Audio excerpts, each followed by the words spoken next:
The tail opened with a soft glow piercing the shadows. The main character, slowly opening his eyes, noticed a flickering bonfire.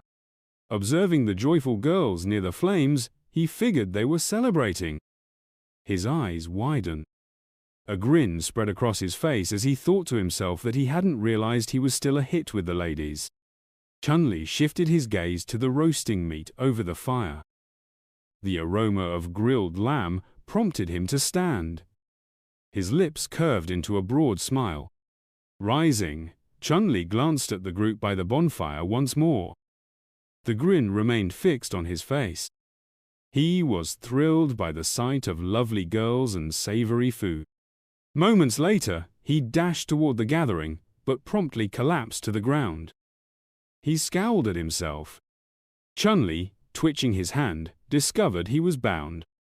He lifted his head. A system window materialized before him, notifying him that he had 1 minute remaining until the survival quest concluded. Suddenly, 2 men approached. The protagonist furrowed his brow, confused about where the charming girls had vanished. Kneeling, he told the men there must be some error and that he didn't belong here. The hunters merely laughed, muttering in their unfamiliar tongue. The protagonist clenched his jaw. Now he recalled his location.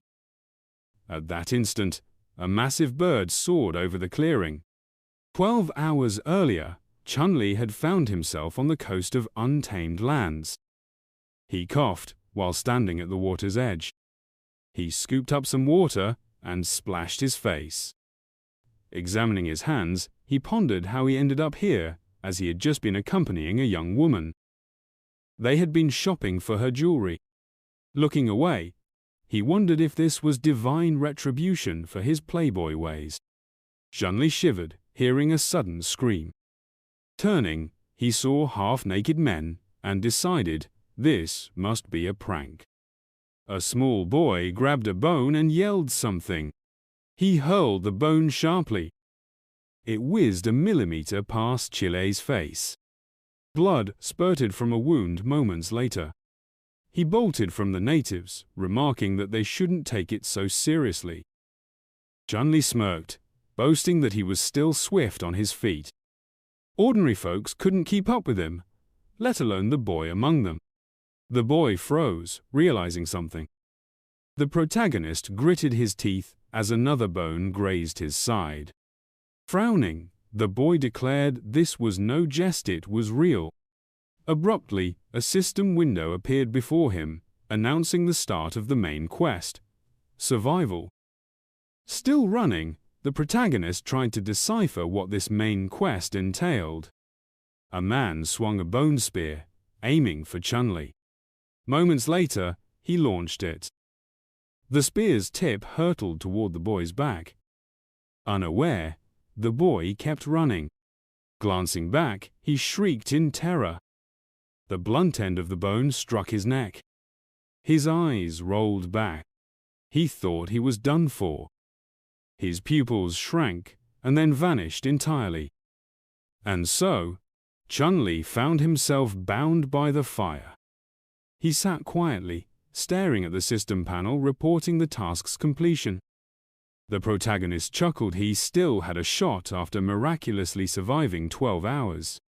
As the men stepped away, the boy asked the system about his reward.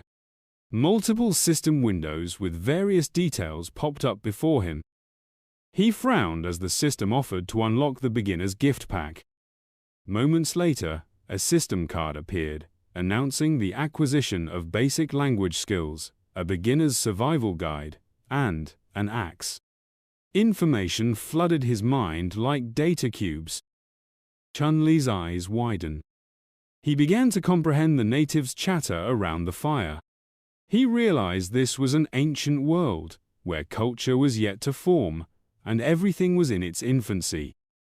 Chen Liyi's mission was to survive and build a civilization in this new realm. All he needed was a suit to fully dive into this open-world strategy game. Frowning, he allocated points to his strength. Instantly, a battle axe materialized in his hand. The ropes binding him began to snap. A moment later, he ripped them to pieces.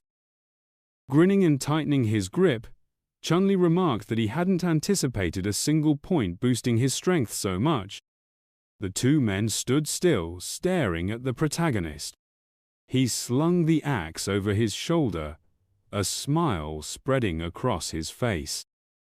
Shiru, enraged, charged toward the young man, commanding his followers to slay him immediately.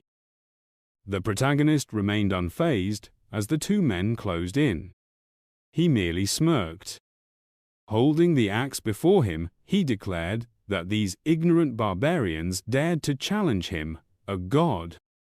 Shugu clutched the bone weapon with both hands, admitting he didn't grasp what a god was. Chen Liyi grinned and explained that it meant he was a supreme authority among these primitive people, their leader, sent by the heavens to rule them. Shu's body shook with fury. Abruptly, he leaped forward, swinging his weapon. The protagonist, caught off guard, clenched his jaw and frowned. Chen Liyi swung his axe, insisting he couldn't lose. He managed to block the bone weapon. The earth beneath him buckled. A second later, the ground split, cracks spiderwebbing outward. The protagonist scowled, admitting he hadn't expected such strength from this savage. Shiru and Chen Liyi faced off, tension crackling between them. Shu gritted his teeth as the axe bit into his bone weapon. The protagonist's brow furrowed. Shu let out a tense scream. Moments later, his bone weapon snapped. A fragment of bone flew off. Both the protagonist and the man stared at it. Shiru, stunned, gaped at the broken bone. The tribesman looked on in shock and disbelief. Chen Liyi, turning his head, sensed something ominous was coming. Shiru, seething with rage, roared, demanding how Chen Liyi dared destroy his weapon. Veins bulged on his face as he ordered the entire tribe to attack the protagonist. The young man fled, shouting that this was a total sham since they'd agreed to a one-on-one fight. Chen Liyi ran, yelling that it was absurd for so many to gang up on a 24-year-old. One savage approached, swinging his club. The protagonist struck first with his axe, and the savage collapsed in terror. Chen Liyi stood over him, declaring they were nothing but savages. Clenching his fist, he said he didn't want to fight them, but they'd forced his hand. Frowning, he demanded their surrender. The crowd of tribesmen froze, motionless. The protagonist narrowed his eyes, thinking to himself that if these savages hadn't attacked, he wouldn't be in this mess. Suddenly, the tribesmen quaked with fear. They spun around and fled. Unaware of someone behind him, the protagonist tried to figure out what sparked their panic. Abruptly, a system window popped up before him, assigning a quest to exercise a saber-toothed tiger. The tiger's drool dripped onto the boy's head.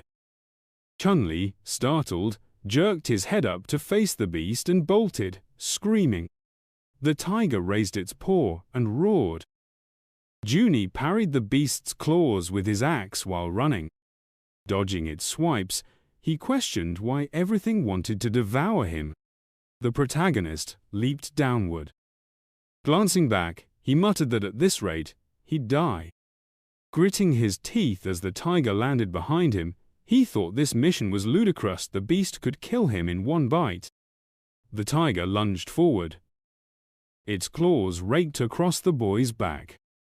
Chen Liyi collapsed in agony. Clenching his teeth, he struggled to rise. Swinging his axe, he declared he could no longer flee. Gripping the axe with both hands, he realized going head-on was futile. He had to outwit the beast. Frowning, he racked his brain for something to use against the saber-toothed tiger. Spotting smoke from a fire in the distance, he had an idea. As the beast raised its paw, Chen Liyi knew he had one shot. He suddenly charged forward. The tiger, surprised, reared up on its hind legs. A moment later, it pounced toward the boy. The protagonist slid across the ground. The tiger simply dropped its paws, landing on him. Fleeing, Chen Liyi cursed, vowing never to trust movie stunts again. Scowling, he muttered that all cats were vile for toying with their prey. Racing toward the forest, he said the plants ahead would aid him.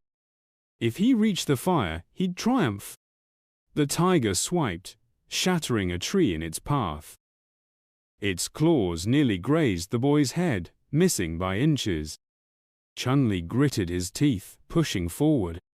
He squinted, spotting his gola fire blazing in the clearing. With his last burst of strength, he leaped forward. His body tumbled. Soon, he rose, finding himself beside the fire. He seized a burning branch. The young man hoisted a makeshift torch and swung it at the tiger. Startled by the flames, the beast let out a fierce roar. It quickly backed away. Squinting one eye, the tiger snarled. The creature's face contorted in fear. The hero, circling the fire, taunted the tiger to come closer if it was brave enough. Chen Liyi gripped the torch tightly in front of him. His brow furrowed deeper as he caught an odd noise. The sound echoed from the nearby forest. The boy lifted his gaze, recognizing the source of the noise. A massive paw print from the beast was etched into the ground. The tiger's jaw dropped in shock, hearing the sound of approaching steps. As if jolted by a spark, the cat spun around and bolted.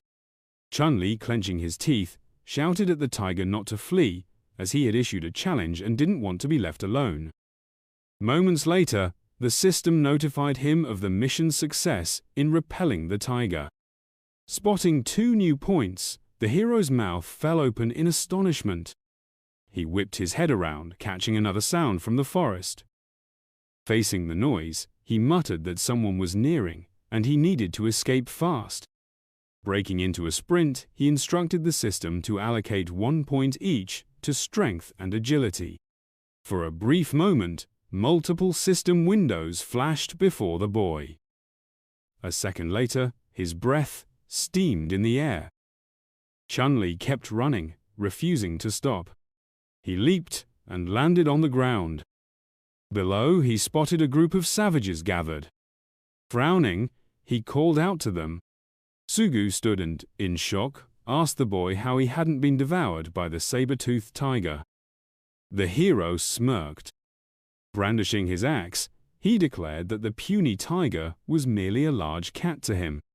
The moment he struck, it fled immediately. The hero grinned broadly. He glanced at the crowd, puzzled, trying to figure out why they weren't intimidated by him. Perhaps he'd said something off. Suddenly, a girl balled her fists. As she pressed close to him, the boy asked what she was up to. She abruptly grabbed his leg, proclaiming that he had saved them all. The tribe members raised their hands, thanking the boy and urging him to become their leader. Chen Liyi's brow creased. He realized this was the quest's reward. Looking at the joyful crowd, he remarked that he hadn't anticipated such affection. He chuckled, telling them to rise first, as their warm welcome made it impossible to disappoint them. Clenching his fist, Sharu shouted that he was truly the mightiest man. For the first time, Chen Liyi felt like an emperor. He raised his axe and commanded everyone to stand. Then he proclaimed himself king. At that instant, system windows popped up, confirming his successful integration into the nameless tribe. Closing his eyes, the young man assigned a point to physical strength. Opening his eyes, he noted that every boost in abilities leads to significant growth. The more points he invests, the simpler tasks become as his gear and power improve. A vast inventory panel materialized before him. Among the items was a healing potion. Spotting it, the hero read its storage and usage requirements. Placing a hand on his chest, he said that if he takes it out, he must use it within a day or discard it. Soon, a liquid orb appeared in his hand. The fluid surged toward the wounds on his back. Moments later, the injuries vanished. Chen Liyi grinned, calling it a remarkable item. Extending his hand to Shu, he offered that if anyone was hurt, he could provide this medicine. The man clasped his hands and exclaimed that their king was incredibly powerful. Closing his eyes, the boy stated that this was how he could safeguard them. Soon, his eyes opened, and he declared that as their king, he needed to learn more about them. Pointing at the man, he ordered him to introduce himself and share his skills. Shu beamed, explaining that before the boy arrived, he was the tribe's leader and their finest warrior. The young man with rugged skin lifted his hands and announced his name as An. He boasted of his skill in hunting. The bronzed man gestured broadly and declared his name was Wolf Claw, claiming he could bellow fiercely, startling away beasts. The bald, towering figure grinned and said his name was Huang, proclaiming himself the mightiest. Just then, a hand rested on his shoulder. A girl stood beside him, asserting she was the strongest. She fixed her gaze on the stunned protagonist, fists clenched. Shanying presented herself. The protagonist squinted, suspecting she was the secret mastermind of this challenge. Another girl approached holding an apple and introduced herself as Shu. Chen Liyi chuckled, noting she seemed ordinary. Suddenly, someone bumped into the back of his head. The protagonist spun around, annoyed. All smiled, apologized, and introduced herself, pointing to the children nearby and mentioning she hadn't named them yet. Chen Liyi grinned broadly. He wondered silently how he differed from the rogue, Chao. A boy appeared abruptly, startling the protagonist. Xiong, hands on hips, admitted he lacked special talents but possessed keen eyesight and hearing, ideal for finding paths. The protagonist stroked his chin, thinking this Xiong might prove valuable as a scout later. Lowering his hand, he said they could address him as king, leader, or brother Chen Liyi. Observing the group closely, he declared he knew all about civilization and had come to share his wisdom. The tribespeople stared at the youth before them, astonished. Chen Liyi, smiling, promised to teach them much, assuring daily meet. The crowd froze, shocked by his words, then raised their hands in celebration. At that moment, a system panel appeared, announcing the main quest's activation. The protagonist's eyes widened as he read the quest details. Placing a hand on his chest, he muttered about another primary mission. He surveyed the group 15 in total. Narrowing his eyes, he noted the need to grow the tribe to 50 within 18 days. As the group cheered, he looked over them, pondering how to merge other tribes. Glancing up, Chen Liyi realized these 18 days would be far from joyful. He'd need to exert maximum effort as time slipped away. Staring at the system window, he remarked that a grand chest and legacy were substantial rewards. The moon glowed brightly over the mountain valley. The protagonist lay on the ground, eyes closed, attempting sleep. Soon he stood, grumbling that the grass irritated his skin. Rising, he declared he couldn't conquer the world hungry. Observing the sleeping tribespeople, he noted their simplicity, not even posting a guard. The weary youth pondered where to find food. His eyes widened suddenly. He recalled heaps of roasted meat by the fire. As his inner angel and demon debated, he weighed the idea himself. Clapping his hands, he decided he wouldn't encounter that beast. Chen Liyi reached out, gripping an axe, and moved forward, frowning as he navigated the forest. The radiant moon lit his way. Bushes stirred nearby. The protagonist glanced up, noting the eerie silence. In a clearing ahead, a fire burned. Chen Liyi neared it, surprised to find leftover prey. Examining the fur and roasted meat, he remarked that, as leader, he couldn't think only of himself. He grabbed a rope, tied up the rabbit's remains, and, lifting the bundle, smiled, saying he'd bring it to the group. Carrying the meat, he dashed off.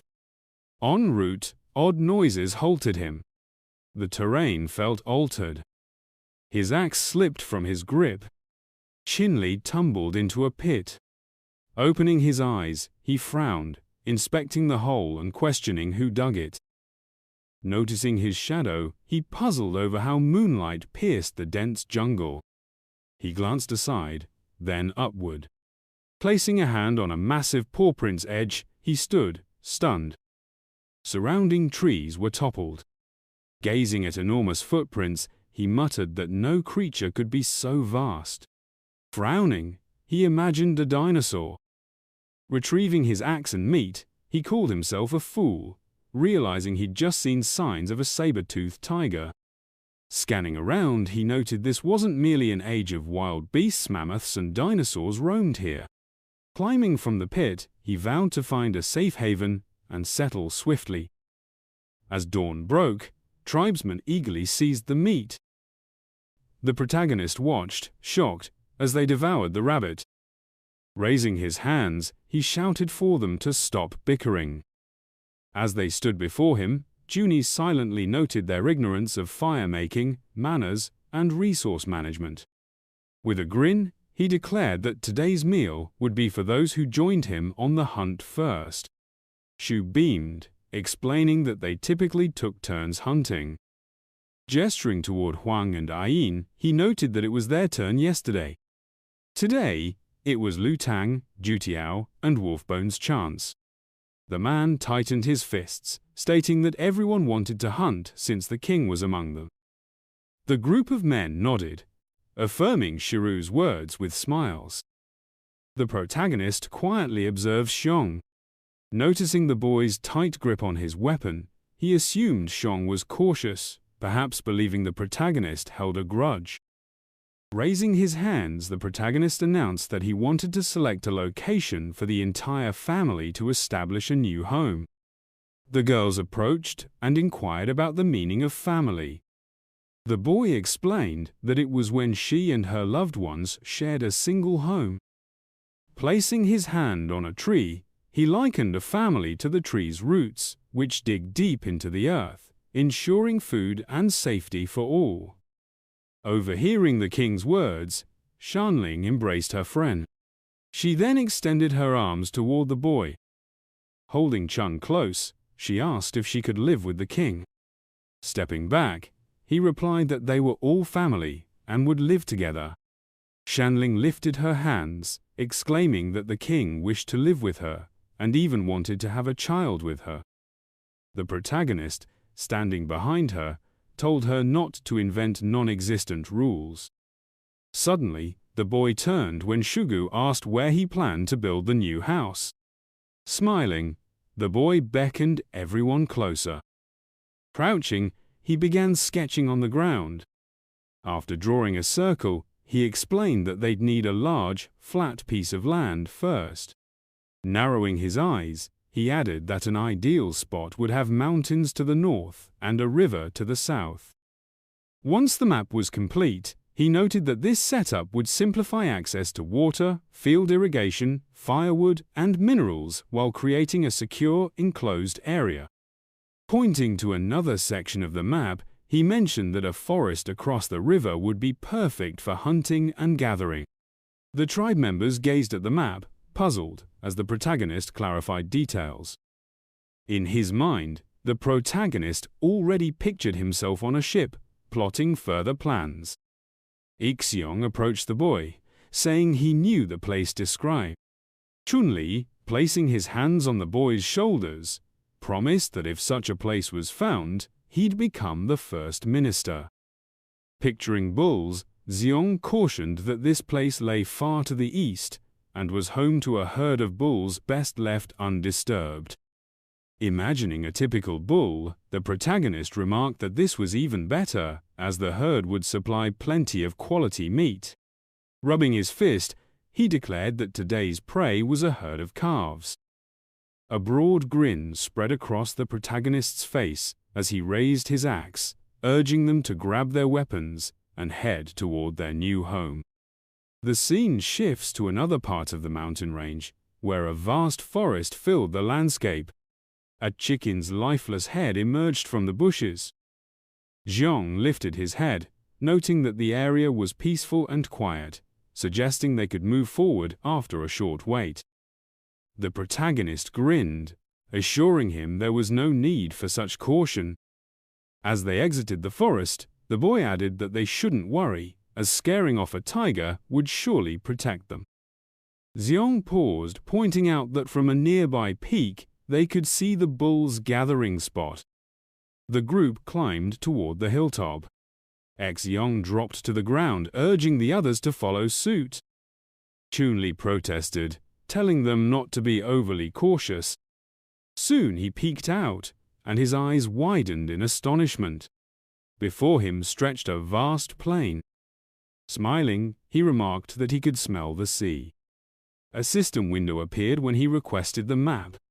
Studying the system map, the boy declared this location ideal for building their first city. Suddenly, Xiong tugged at the boy's arm. Flailing his arms, the boy warned him not to speak so loudly, lest the black bulls overhear. Without arguing, Chen Liyi peered from behind cover. System window reflections flickered in his eyes. Using the system, he examined the area's plants. Spotting liana, he learned it was poisonous.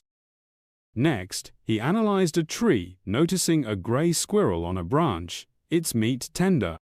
Finally, he studied a wasp, discovering its bite was toxic, with 5 bites proving fatal.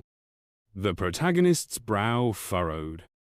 Gazing at Xiong, he inquired about the whereabouts of those massive black bulls.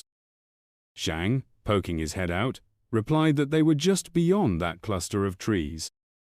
Ahead lay a wide curve in the river.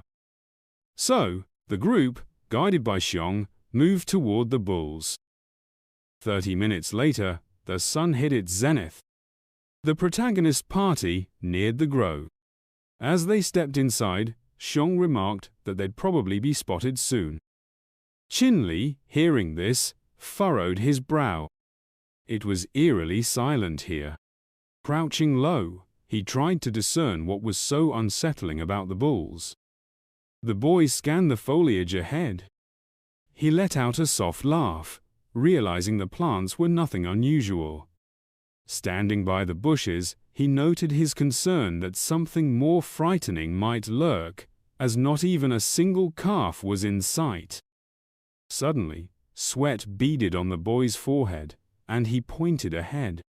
The protagonist froze at the sight. Looking where Sung indicated, he said the tree appeared to be shifting. Shung's jaw dropped, stunned by the creature's towering height. Chen Liyi, grasping the situation, clenched his teeth. Before them stood an enormous black bull. Its eyes gleamed in the forest's shadows. Abruptly, the bull bellowed. Sheru, positioned beside the king, asked if they were truly going to hunt these beasts. The boy gave a nervous grin, declaring they'd triumph over them. Stepping forward, he instructed the group to stay low and wait while he scouted ahead. Soon, the protagonist slipped behind a tree. Hidden there, the boy began to weep. He didn't want his people to perish so easily. Observing the bulls before him, he muttered that he could shape the tribe into a unified family. Moments later, a bull lumbered past. Chen Liyi, lifting his head, thought to himself that this creature was 3 times his size. He needed to find a calf to test his abilities. Still concealed behind the tree, he whispered that the beast looked terrifying. Watching it graze, Chen Liyi contemplated an attack. Soon, he spotted the smallest bull. He resolved to try reasoning with it first. Emerging from his hiding spot, he greeted the young calf. It froze, grass dangling from its mouth. The protagonist forced a shaky smile. His eyes widened, sensing something amiss. The calf opened its jaws and let out a deafening roar. The sound startled nearby birds and summoned the adult bulls. They charged immediately. The boy spun around and fled. As he swam across the river, he shouted for the bulls to stop their pursuit. The river didn't deter them, and they surged after him. Shiru and his group remarked that he was truly worthy of being their king. Their leader had provoked the entire herd and was now escaping them. Soon the protagonist reached a towering wall. He leaped upward. The boy began to nimbly scale the wall, reaching for the ledge above. Luckily, he grasped it. Chen Liyi quickly secured it with his other hand. Glancing back, he frowned. The massive bulls slammed into the wall, unable to stop in time. They collapsed, unconscious. Having climbed onto the ledge, the protagonist understood the situation. He chuckled, saying that, if they could, they should try climbing up here. The bulls stirred, glaring angrily at their foe. The boy frowned, noting that this cliff wouldn't support the bulls' weight, so they wouldn't follow. The bulls turned and trudged away. Chen Liyi, who had observed it all, said that upon returning today he should inform the hunters and arm them. The boy looked upward. He was unsure how to descend now. The enraged bulls waited below. The protagonist began climbing higher to find another route. Soon, his hand reached the cliff's summit. He squinted at the sight before him. A stunning sea and landscape unfolded. Chen Liyi smiled. Surveying the area, he declared this place far superior. Raising his hand slightly, he announced his intent to establish a tribe, a city, an empire here. He nodded to himself, saying the game was just starting. Xiong peered at the bulls through his makeshift binoculars. Shiru, standing behind him, asked if the king had been trampled. The man scaled a tree, stating he needed to find a way to retrieve the king's axe. His foot brushed against moss. Something darted toward him from behind. The axe embedded itself in the tree, startling Shiru. The protagonist appeared behind him and said he was quite courageous. The boy laughed, noting he didn't think the man wished him dead. The group emerged from their hiding spots. Seeing the king, Shugu, grinning and standing before the boy, asked how it went. If those bulls were mighty, gesturing toward the bull, the hero declared he'd feast on beef to restore his vigor. They ought to give it a try. Xiong lifted his hands, urging them to abandon the notion. The hero squinted, questioning if his words weren't clear. Clenching his jaw, he intimidated his followers, stating they only needed to respond with a yes or no. Out of fear, they quickly consented to his plan. Chen Liyi, satisfied with their response, seized his axe. Hoisting it, he proclaimed that starting today, he'd instruct them in crafting a formidable weapon. Tightening his grip, he added that he'd also teach them advanced hunting methods. The band of hunters rejoiced at the king's words. Soon, the sun dipped behind the mountains. The hero swung his axe, felling a tree with a single strike. The trunk crashed to the earth. The hunters gaped in astonishment. Shu, grinning, asked why he'd chopped it down, noting the tree was inedible and bore no fruit.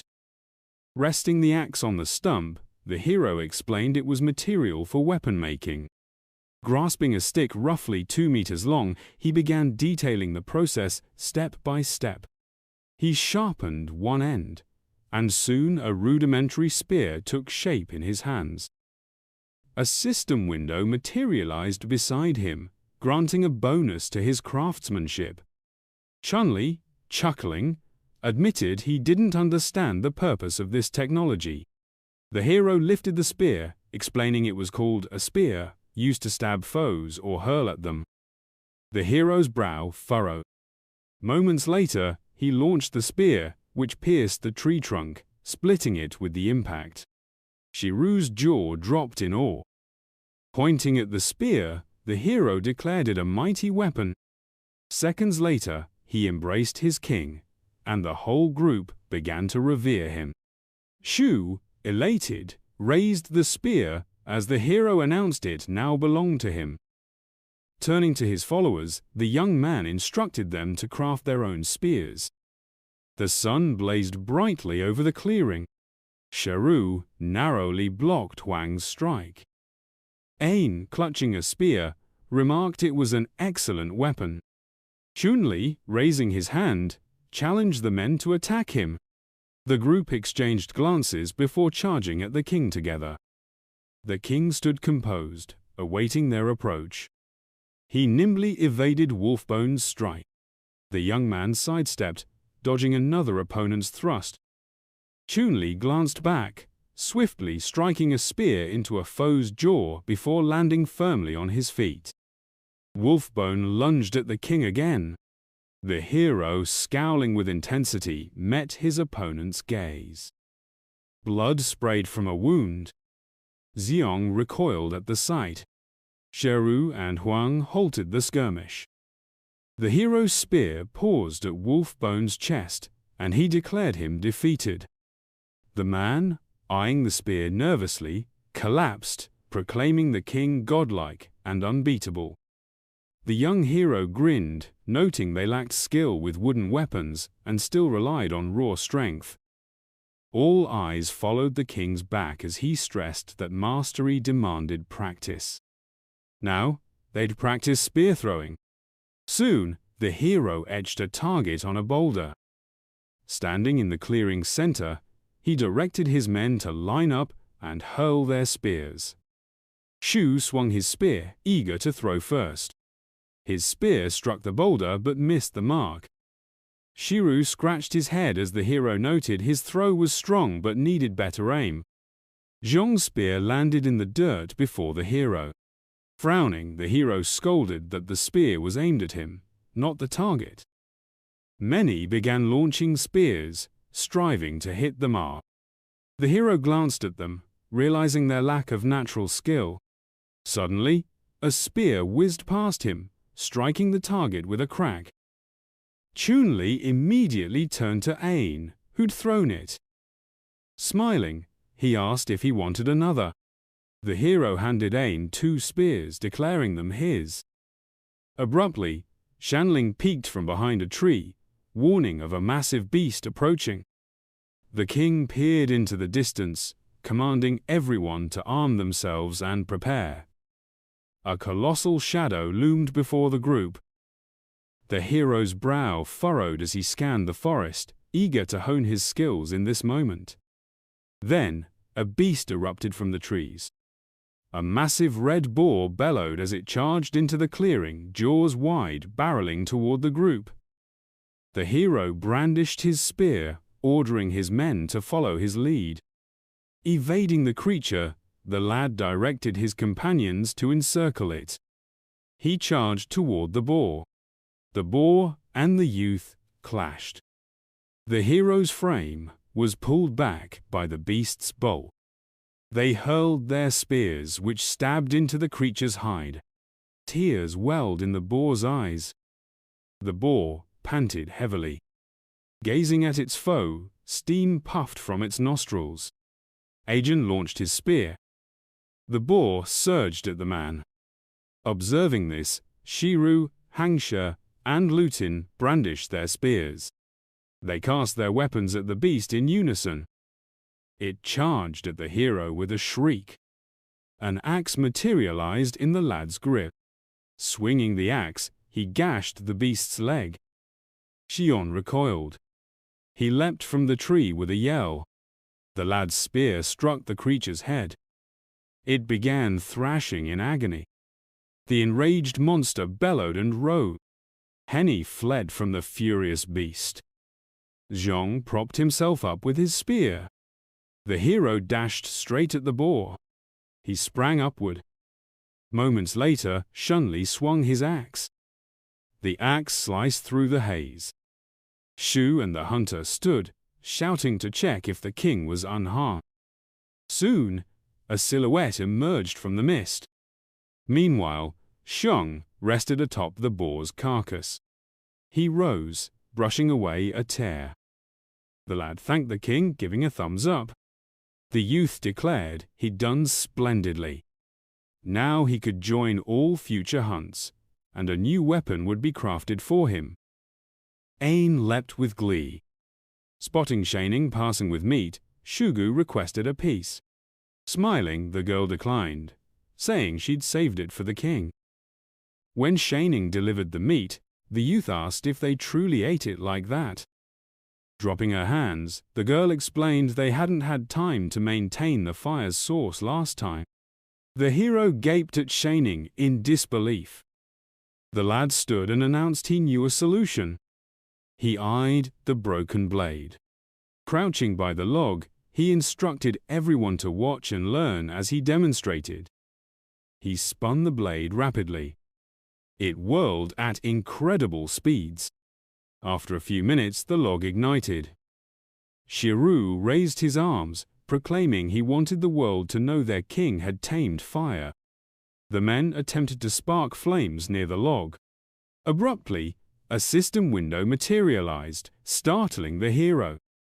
A panel appeared before the lad. Studying it, he noted he'd earned 10 technology points instantly. Tapping the screen, he admitted he wasn't sure of their purpose. Examining the system panels, he pondered what he could do with the points. The youth looked up, stating cave paintings were how people shared knowledge. He should use technology points to decipher the markings. He shivered when Shang called him. Approaching, the lad said he'd noticed signs the boy was nurturing something. When the king faced him, the youth suggested cubs were nearby. Shang, half turning, said he'd spent much time searching for cubs. Soon the group arrived and saw everyone diligently weaving straw into rope. Shu paused, asking what they were doing.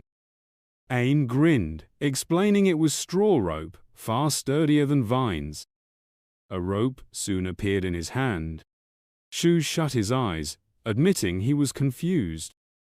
The hero, clutching a branch, told the man to gather everything there. The youth planted the branch in the ground. Forming a rough circle, he summoned everyone to him. Holding a rope, he directed his group to pick a branch like his, and a rope. Chen Liyi, gathering branches, said everyone must craft at least 5 such structures. They inserted the assembled frame into the prepared hole. Finally, they bound them with ropes. They carefully spread straw outside. Thus, a basic pigsty emerged in the clearing. The crowd cheered at the finished hut. They eagerly rushed toward it. The entire group climbed into the pigsty, astonishing the hero. The youth slapped his face, clarifying the pigsty wasn't for them. Soon, Shang and Shanning arrived with piglets. Xiong, lifting the young ones, said they'd brought offspring. The hero, turning to them, praised their work. Pointing at the hut, he said the piglets belonged there. Shu charged at the king. Hugging him, he asked how he could give such a fine den to pigs. Huang embraced the king, saying they could finally shield themselves from wind and sun in this shelter. They all wanted to stay there. Chen Liyi pushed the group away. Standing behind, he said if they chose the pigsty, he didn't mind. But once a better house was built, there'd be no space for them. Huncha, leaning toward his friend, nervously offered his spot, saying pigs belong there. So Sung guided the piglets into the hut. Ayan, nearing the king, asked why they cared for pigs if they were just food. The hero questioned if the boy would be glad to eat meat daily without hunting. The boy grinned, saying he'd be thrilled. As Shang watched the piglets, Chen Liyi explained that raising them to produce more piglets ensured a good life. The youth smiled, saying, If they didn't understand, it was fine, they just needed to keep learning. A system panel appeared, signaling the quest's completion. The hero frowned, ordering the system to reveal the reward. A small chest opened. The lad received a salt pouch. Chen Liyi gawked at the system panel, surprised. His reward was the skill to cook various dishes. He grinned nervously, noting he'd need to master cooking before advancing science and technology. Studying the system window, he resolved to gather diverse ingredients and spices. As night descended, the moon climbed high in the sky. The protagonist rested by the flickering fire. Shang started when the king summoned him. The boy, gazing at the flames before him, explained that he'd been wounded during the day and had to stand guard at night for the group, so he expressed gratitude for the day's help. Bowing his head, the boy admitted that because of his actions, the king had been captured and nearly lost his life, so he was eager to assist. The protagonist grinned, assuring the boy he held no grudge and wasn't like those who sought vengeance. The boy turned his face and inquired about something else, whether other tribes lived nearby. Xiong, glancing at the king, confirmed there were others, but they were hostile and unlike them in appearance. Chen Liyi's brow furrowed as he stared into the fire. He pressed for details about who they were, their numbers, and their locations. The boy's lips parted as he revealed that 3 tribes dwelt in the vicinity: the Coconut Grove, the Sea Bay, and the Giant Rock tribes. They lived far apart, requiring at least a day's trek through the forest to reach them. Chen Liyi's eyes narrowed as he asked for specifics about each tribe. So Xiong began his tale. The Coconut Grove tribe was the nearest, residing to the east with around 30 to 40 members. They avoided conflict, and their leader, a woman, was formidable. The Sea Bay tribe also numbered 30 to 40, appeared fearsome, and frequently fought among themselves. The Giant Rock tribe was the mightiest, with a large population. They typically dwelled in the mountains but occasionally descended. Their leader possessed extraordinary strength, capable of slaying a tiger barehanded. The protagonist stroked his chin, silently noting that the Coconut Grove tribe seemed the easiest to conquer. Addressing the group, he cautioned that despite their peculiarities, they shouldn't be treated harshly, and a peaceful approach to defeating them was necessary. Suddenly, the protagonist stiffened, a chill running through him. Shanling placed her hands on his shoulders, smiling as she asked if he'd like to do something fun with her. The protagonist turned and declined her offer. Chen Liyi paused, watching Shanling mimic a cat's movements. Complimenting her, he reached for Shang.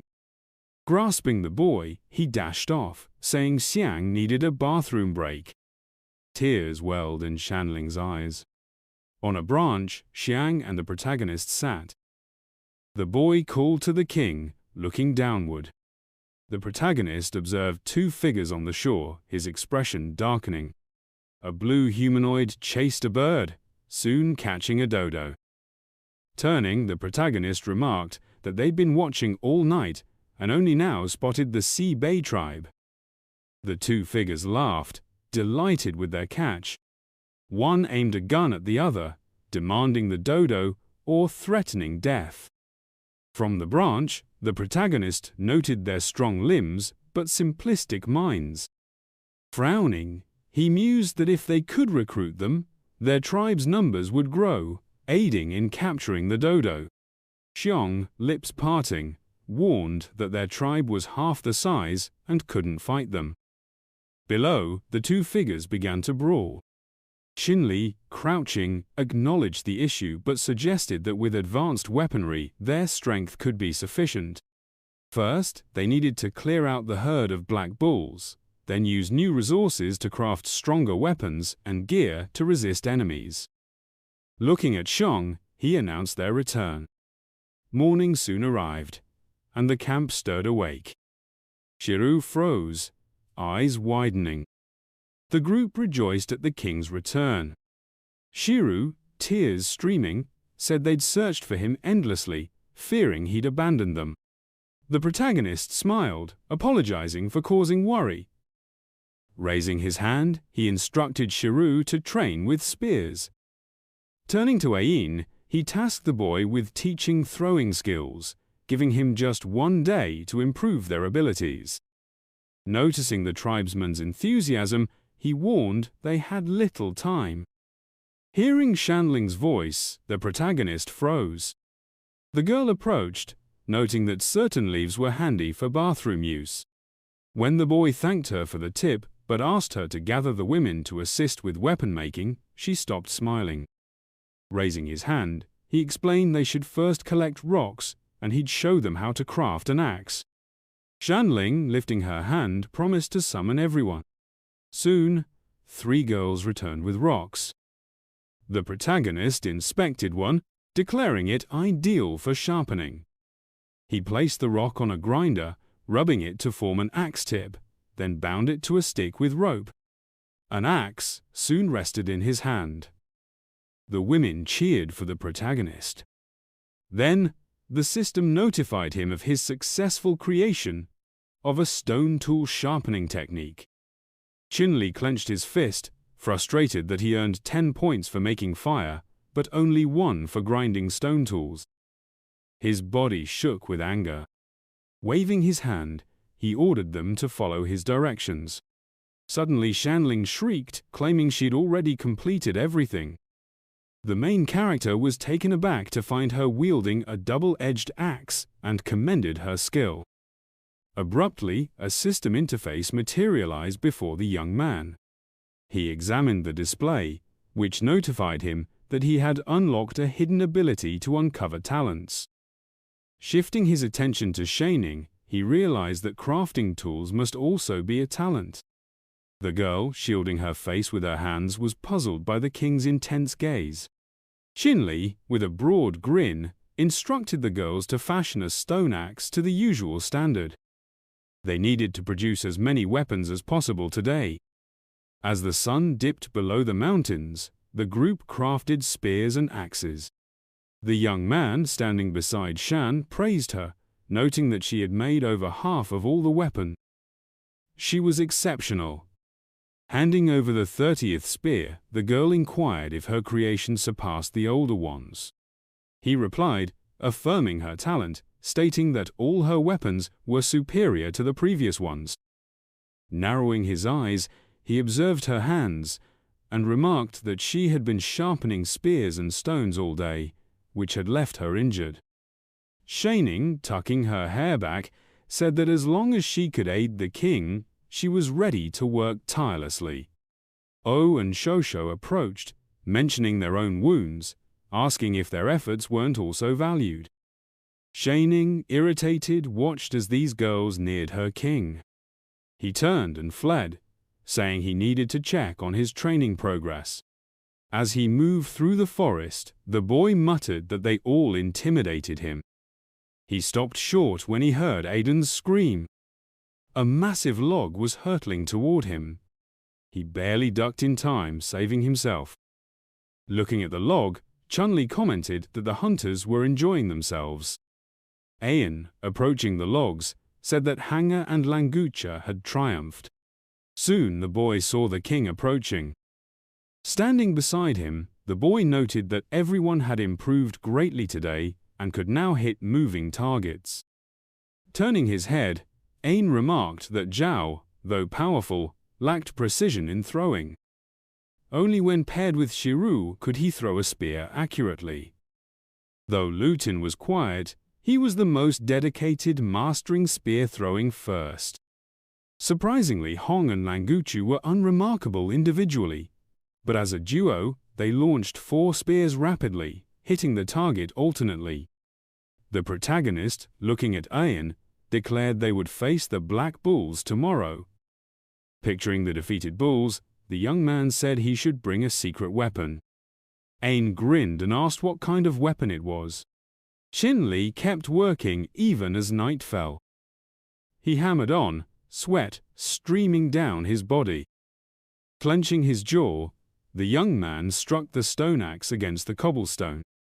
Exhaling wearily, the hero murmured that he hadn't slept all night, determined to finish. He recalled Ain's curious expression when he asked about the secret weapon. The king then pointed to the herbs in his hand, urging the others to look. He instructed them to pick off the black-tipped leaves, warning that if they had cuts on their hands, they should avoid the leaves' sap.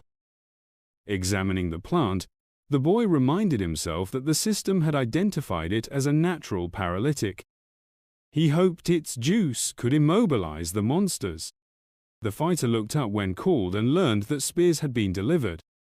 Shining, surprised, noticed a hollow in the boulder and asked why the king had carved it.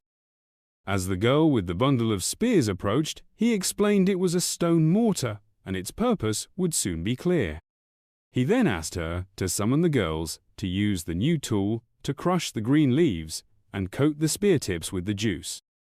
A tribesman approached next, asking how they could assist. Glancing at the others, the boy told them to eat and rest first, as a major battle loomed.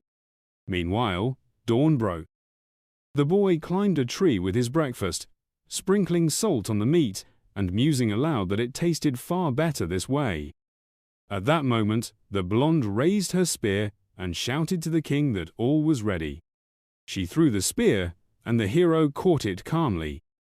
Looking at his warriors below, the young man ordered the women to stay and protect the children, while the rest should grab their weapons and follow him to the mountain. The tribe cheered enthusiastically. The king lifted his divine weapon, declaring the hunt start. His squad readied for battle, and the commander-in-chief announced that now it was the monster's turn to quake. Clouds obscured the sun. From the cliff, the tribe peered down. Hansa told Chugu that the king had gone alone as bait. Observing the monsters below, he questioned if it was too risky. The boy replied that the king was so formidable, what danger could there be, and urged them to watch. Perched above, Xiong instructed everyone to prepare. Peering cautiously, the hunter noted movement across the river. Shugu turned to the girls, asking them to pass spears promptly, especially to Ain, who must not be left unarmed. With a serious expression, the man stressed that the king had taken a huge risk, and they couldn't afford mistakes. 10 minutes earlier, the black bulls were grazing calmly. The protagonist peered from behind bushes. Watching the enemies tensely, the young man recalled that, based on recent experience, he could safely reach the mountain. One monster leaned toward the water, and the king decided luring a small bull would be safest. With short hops, the fighter drew closer. Frowning, he silently hoped he wouldn't trip, or he'd be done for. He threw several stones at the enemy's head. Cupping his hands like a megaphone, he taunted the monsters with shouts. As the wounded bull charged angrily, 2 others turned toward him. Realizing in dismay that 3 were too many, the hero sprinted from the enraged beasts, muttering about the risk. The monsters uprooted bushes and snapped trees, chasing the hunter. Reaching the plain beneath the mountain, the young man yelled to Sheru to aim at the lead bull. Dodging a strike from the closest enemy, the king urged his team to focus their attack. Huang rallied his comrades, ordering readiness. Wide-eyed, Shugu cautioned them to be careful. Spears rained down after the command. Several weapons pierced the bull, which roared in pain. Chen Liyi barely clung to a rock outcrop as the enemy neared. Little Ain aimed his spear, shouting that it hit the mark, and struck the bull's neck. The beast collapsed with a scream. As the youth gripped the rock, the bull began smashing it. Looking down, the fighter saw trouble. Before the king could fall, Suga seized his hand, assuring him he was secure, but the king ordered the attack to continue without pause. Gritting his teeth, the boy insisted the monsters must be killed. Dangling, the man commanded the assault to persist. As the hero caught his breath, Shu directed everyone to target the bull on the left. Shanlan inquired whether the king was injured, and he reassured them not to be concerned about his condition. Observing the man flailing his arms, the warrior urged him to concentrate on assisting. The system then revealed a knack for commanding troops. As the young man watched his subordinate, he mused that it was no shock that Shugu led with such skill. It appeared he was groomed to be a commander who could handle everything independently. Clenching his jaw, the man informed the king that the bulls appeared menacing. The creatures were indeed stumbling, riddled with spears. Grinning, the hero remarked that he hadn't anticipated the anesthetic would work so swiftly, rendering the prey unable to charge. At that moment, Zhong pressed his hand to his visor and reported that the other bulls had also launched an assault. Sure enough, a group of monsters was charging toward them from the woods. The king furrowed his brow, realizing this had unfolded much quicker than he'd foreseen, likely due to the bellowing. But aloud, he declared there was no cause for alarm. Everything was proceeding as he had planned, and he instructed them to focus on targeting the 3 bulls below, as they couldn't be allowed to flee. As the creatures kept moving, the hero observed that the poison had indeed slowed them, and he commanded the group to ensure none escaped.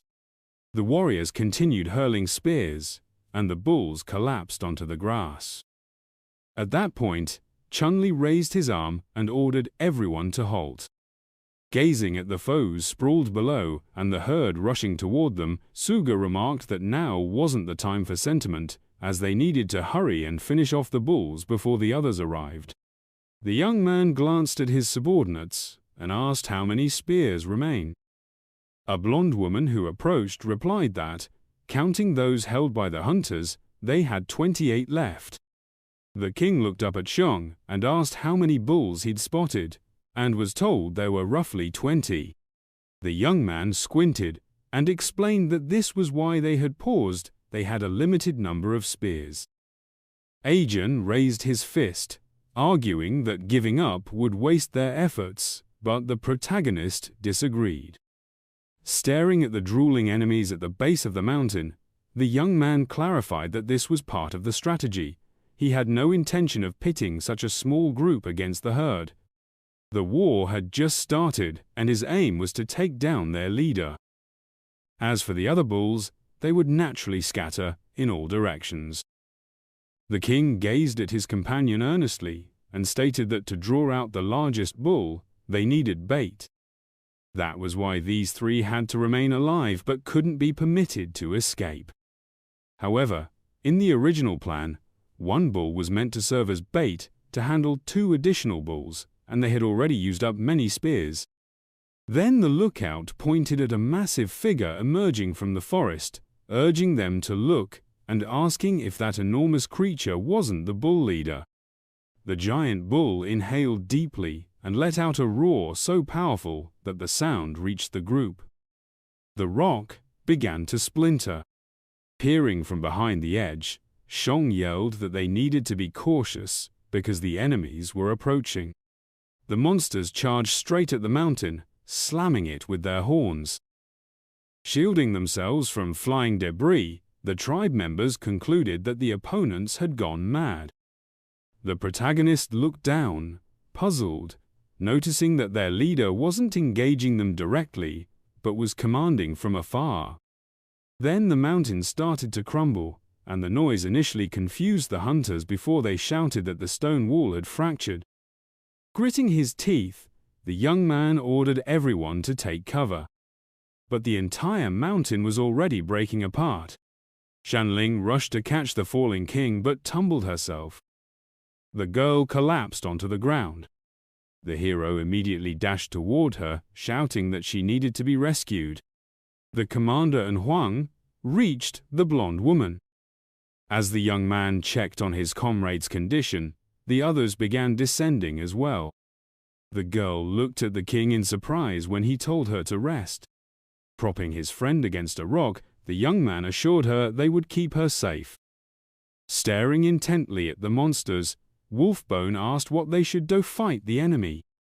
The bulls were advancing on the group. As they debated among themselves that there was no need for sudden moves but to follow the king's orders, the commander raised his axe realizing this was a ploy by the enemy, and ordered them to scatter. Without taking his eyes off the monsters, the hero thought the situation was dire. It was likely that the leader had seen through his trap. He hadn't expected such high intelligence from the creature. Shiryu extended his hand downward and commanded everyone still there to arm themselves and protect the king. He turned and shouted that no one should act yet, but should focus on taking down the first bull that charged. The bulls kept advancing. The herd rushed at the group with full force. Luton leaped forward and hurled a spear at the nearest monster. Then Chen Liyi himself charged with an axe ready and struck the enemy in the neck. The king was knocked aside from under the fallen beast. At that moment, two more foes rushed at Hunger. He swung and threw his weapon, but the monster kept advancing, and the man had to grab it by the horns. Wolfbone approached the captured bull from the side. Turning to the others, Shiryu ordered them to prepare for an attack. Spears flew at the downed monster. Afterward, the warriors below turned to the remaining enemies, who didn't keep them waiting long.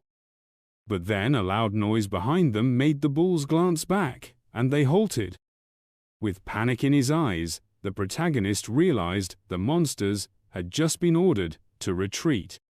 Frowning, he mentally noted that it seemed the boss had decided to fight personally after all. Rain began to fall, and the hunters' faces showed frustration. The hero gazed at the towering form of the Bull King. The beast drew in a deep breath, then unleashed a crimson beam from its maw. The young man swore and yelled for his warriors to scatter. The energy struck a boulder, ricocheting back and carving a crater in the rock. The assault left a deep gouge in the earth. Standing up, the king muttered, "What in blazes was that? A sonic blast or the force of a bellow?" The creature instilled terror, sapping the courage of all his fighters. The monster advanced toward the leader, who declared he would draw its focus, ordering the others to seek cover in the northern shadows. A massive hoof shattered the ground near the youth, but he shouted to those still above to hold for his command. Clenching his jaw, the hero proclaimed to the foe that he was now its challenger. Lunging at the brazen beast, the bull let out a fearsome roar. The young man narrowly dodged, swinging his axe into its horns. The impact fractured the ground beneath the king's feet. At one point, the creature managed to hurl the warrior back. Its hoof gouged another pit in the earth. As the commander scrambled to escape, the bull pounced on him. But then the fighter's eyes locked onto the hollow left by the monster, and he resolved to dash there. The youth sprinted forward. In pursuit, the beast crashed its horns into the rock. A thunderous blast echoed, and the tribesmen cried out in fear for their leader. Even Purslane quaked at the spectacle. The bull began clawing at the mountain with its hooves, leaving the people baffled by the chaos. The creature pointed a hoof at the others, and an order rang out to stand firm and ready for combat. Brandishing their spears, the hunters eyed the beast's mighty claws. Huang bowed his head, admitting their weapons would only graze its tough hide. But then an axe soared from the stone, slicing the bull across the face. It shielded its eyes to keep blood from blinding it. Emerging from the crevice, Chen Liyi thanked the stout man, for it was he who had carved that chasm. Grasping his weapon, the youth noted it had given him a place to hide in a dire moment. Though, to himself, he admitted he'd still sustained grave wounds. The warriors looked at their king with worry. Stepping from the ravine, the commander summoned Shiryu. His jaw dropped when he heard the order to obey without question. Charging at the beast, the youth commanded his men to slay the giant. The others dutifully rushed the enemy. With a war cry, Huang swung his blade at the creature. But then a sharp horn pierced his gut, and he cursed loudly. The bull bellowed, trying to shake the man from its head. When Luton joined the fray, thrusting his spear into the beast's leg. The youth shouted that he'd be crushed. The monster seized the long-haired fighter with its hoof, but then the king charged in at his ally's call. With mighty kicks to the bull's face, the warrior toppled it. The creature groaned in fury and fired another beam, from which the hero barely leapt clear. The ray nearly hit the blonde woman, who shrieked. The young man lunged at the bull, wishing it dead. He hacked at its shoulder, and the beast's energy faltered. The king gritted his teeth, slicing through its thick hide. The axe sank deep. As the commander began to collapse, he shouted that this was their moment, urging Shiru and Ao to act. Turning to those still above, he ordered them to target the wound. Poisoned spears rained down. The bull roared as the weapons struck true. The massive creature staggered and crashed heavily to the ground. Dust clouds billowed into the air. Sharing a glance with his comrade, Wolfbone asked if they'd triumph. The men above had no doubts, raising their fists in joyous victory. The hero approached the fallen bull, ignoring the cheers for his valor. Clenching his jaw, the youth sensed something amiss. Why were the other beasts holding back? As lightning cracked, the bull rose once more. The leader spun around, only managing a curse. A mighty blow from the creature's hoof sent him flying. The next strike scattered the others. Then the bull fixed its gaze on those above, unleashing a beam from its maw toward them. Slumped at the mountain's base, the youth panted, inwardly cursing his recklessness. He rose, staring down at the beast's form. It was yanking the spears from its wound. He hurled a spear directly at Chen Liyi, its glint mirrored in the young man's eyes. Was this truly the end? Would he perish right there? Suddenly, someone darted past the king. The spear struck Shining square in the chest. The warrior stared in disbelief, then his brow furrowed. The girl lay crumpled on the ground, and he recalled all the kind deeds she'd done. The monstrous figure loomed before the young man. Brandishing an axe, the hero bellowed for the beast to face him. A strange mark began to form on the young man's shoulder, and the system issued a warning about an overwhelming power emerging. Before charging, the king cursed the bull with death, and a brilliant beam of energy tore through both the creature's body and a nearby boulder. The young man's strike cleaved the monster cleanly in two. The beast collapsed, split apart. Glaring darkly at the remaining bulls, the hero challenged the next to step forward.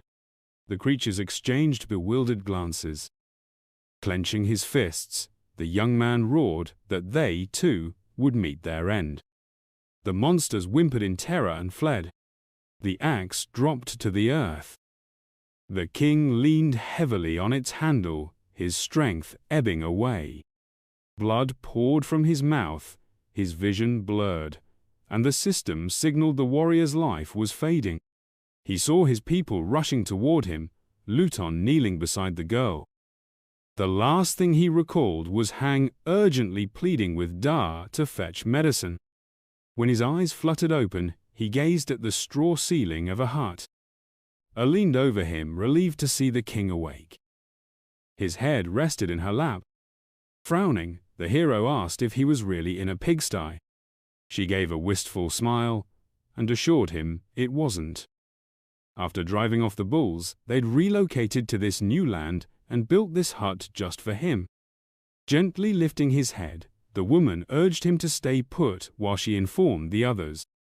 But he sat up, asking her to hold off, which made the blonde think he had an order for her.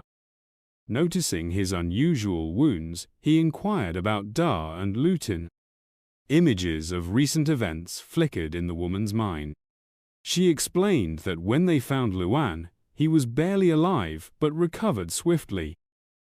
After waking, he stood guard outside the king's hut. Ditto's injuries were graver, but magic medicine had helped, and with rest, she'd heal. The others were unharmed. Closing his eyes, Chen Liyi sighed in relief that his people were safe. The blonde added that in 4 days, everyone had returned to normal. The young man leaned close to the woman's face, stunned that so much time had passed. Summoning the system window, he saw only 11 days remained to complete the quest. As he stared, realizing he couldn't afford to rest, the woman thought he was fixated on a single spot. He tried to stand, but pain halted him. The blonde insisted he needed proper rest. Glancing at her, the chief said now wasn't the time for rest and asked for Shu. Frowning, he instructed her to tell Shu only that he'd awakened, nothing more. The woman stood, and the hero promised to explain later. She left the hut to find Shu. Resting his hand on his knee, the young man reflected that he lacked both combat strength and control. If others knew, the task would grow even harder. He summoned a map window, calculating mentally. Thankfully, after scattering the bulls, the tribe had moved here. They needed to erect a fence quickly, later upgrading it to a wooden wall, and designate areas for crops and livestock. Closing his eyes, he heard Shugu enter to talk outside. The man grinned warmly, saying he was thrilled the king was all right. The young man bowed his head, assigning a task to the burly warrior. Touching the hut's wall, the commander leaned closer, urging the king not to worry and to share the details. The warrior pressed his ear to the straw, promising to carry out the orders. After receiving them, Shugu dashed off, vowing to complete the task. Frowning, the chief thought it wasn't enough. This time, he couldn't afford errors in hunting the bulls. They had to clear the territory. Lutin flinched and turned when called, learning he too had a task. The boy stared at the hut in surprise as the hero instructed him to hunt the bull king, retrieve its skull and hide, and ensure nothing was left behind. The king handed him a divine weapon from the tent. Visibly shaken, the long-haired hunter walked away, swearing to fulfill the mission. The blonde peeked inside, urging the chieftain to rest again, but he refused. Staring at the hut's exit, he said he had a task for her too. She parted the hut's flap as he permitted her entry. Once inside, the chief revealed he'd sent the others away to entrust her with a secret mission. The blonde, misunderstanding, shed her clothes, declaring she was ready. He shouted that she'd gotten it wrong and told her to dress. Embarrassed, she complied, staring at the floor as the young man cleared his throat to speak. Looking at her intently, the hero explained he needed her to stage a performance. Surprised, she asked what he meant. Frowning, he clarified that he planned to send someone to negotiate with the Coconut Grove tribe to convince them to join. That was her task. Perplexed, she recalled their larger numbers, doubting they'd agree. Picturing himself with a monster's head, the king said they must display strength, making joining seem like their only option. Looking at the blonde seriously, he chose her for 2 reasons. Their matriarchal society would respond better to a woman, and only she knew of his weakened state. Recalling his hand's condition before he fainted, he thought the explosion had caused severe damage. Though medicine had halted its worsening, something stronger was needed for a cure. The woman, feeling a pang of guilt, agreed with his reasoning.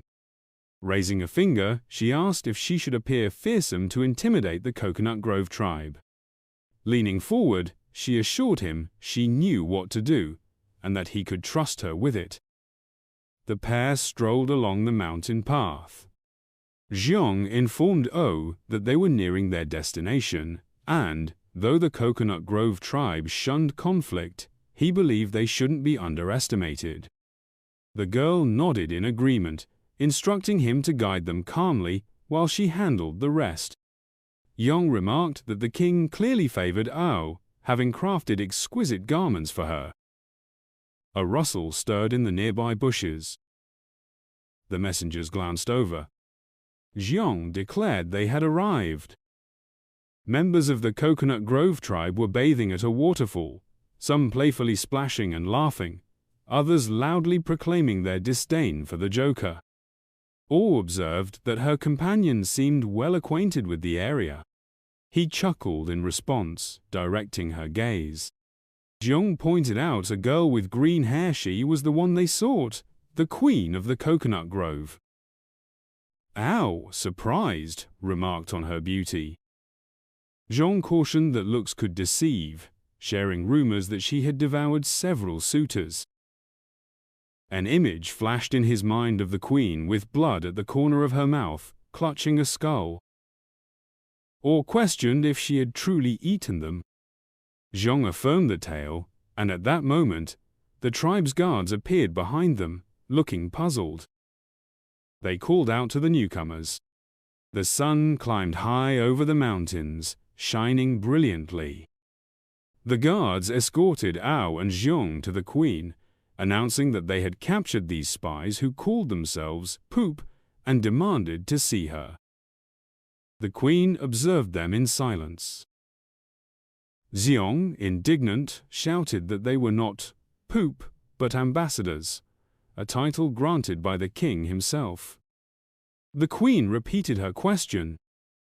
A strange noise echoed, leaving Ao in quiet bewilderment. The queen declared them lacking in grace, ordering the woman to be enslaved, the man to be fed to the fish, and their meat to be prepared for dinner. Xiong groaned in protest, dragged aside, calling to Ao for aid. She replied that she had thought the Coconut Grove queen was discerning, but now saw otherwise, revealing her plan to offer the meat of a mountain ox. The queen halted the guard leading the captive away, allowing her to continue.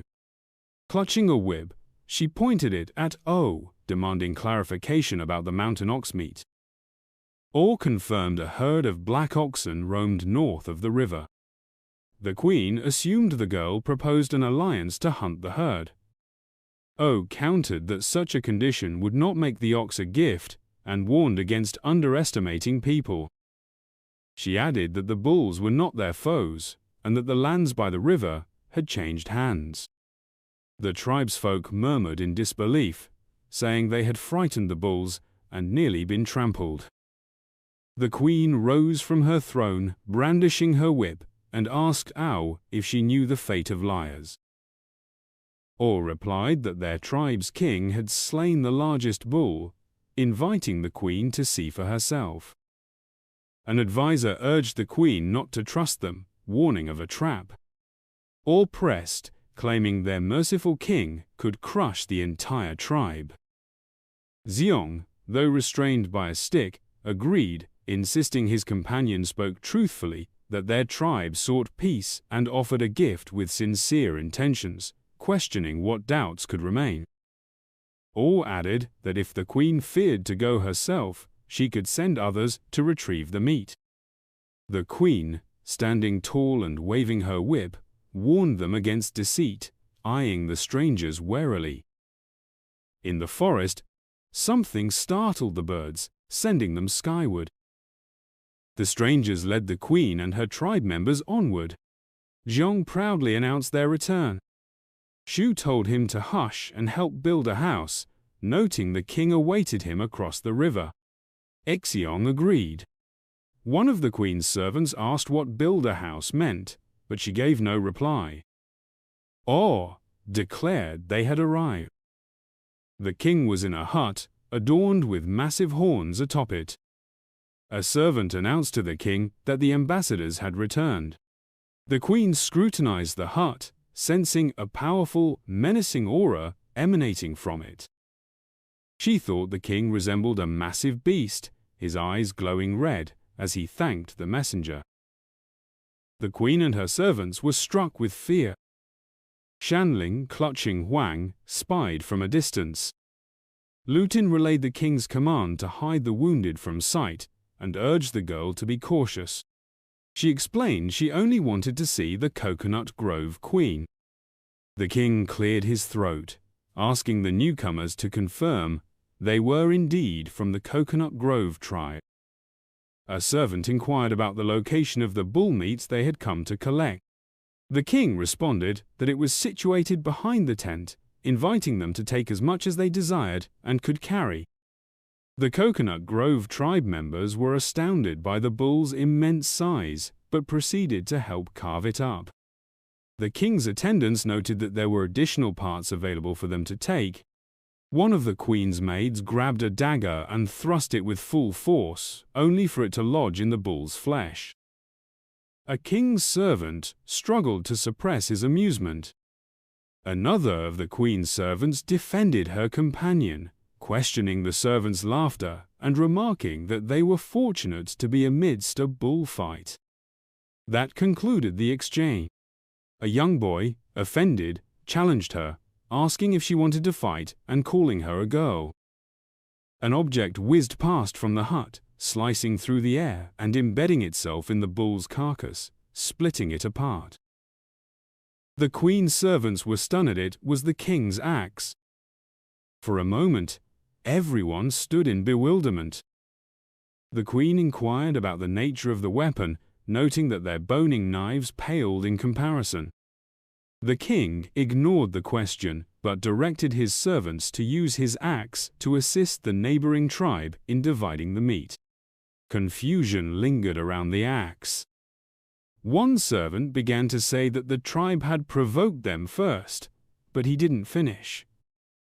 The king, furious, cut him off, commanding obedience. The servant complied without hesitation.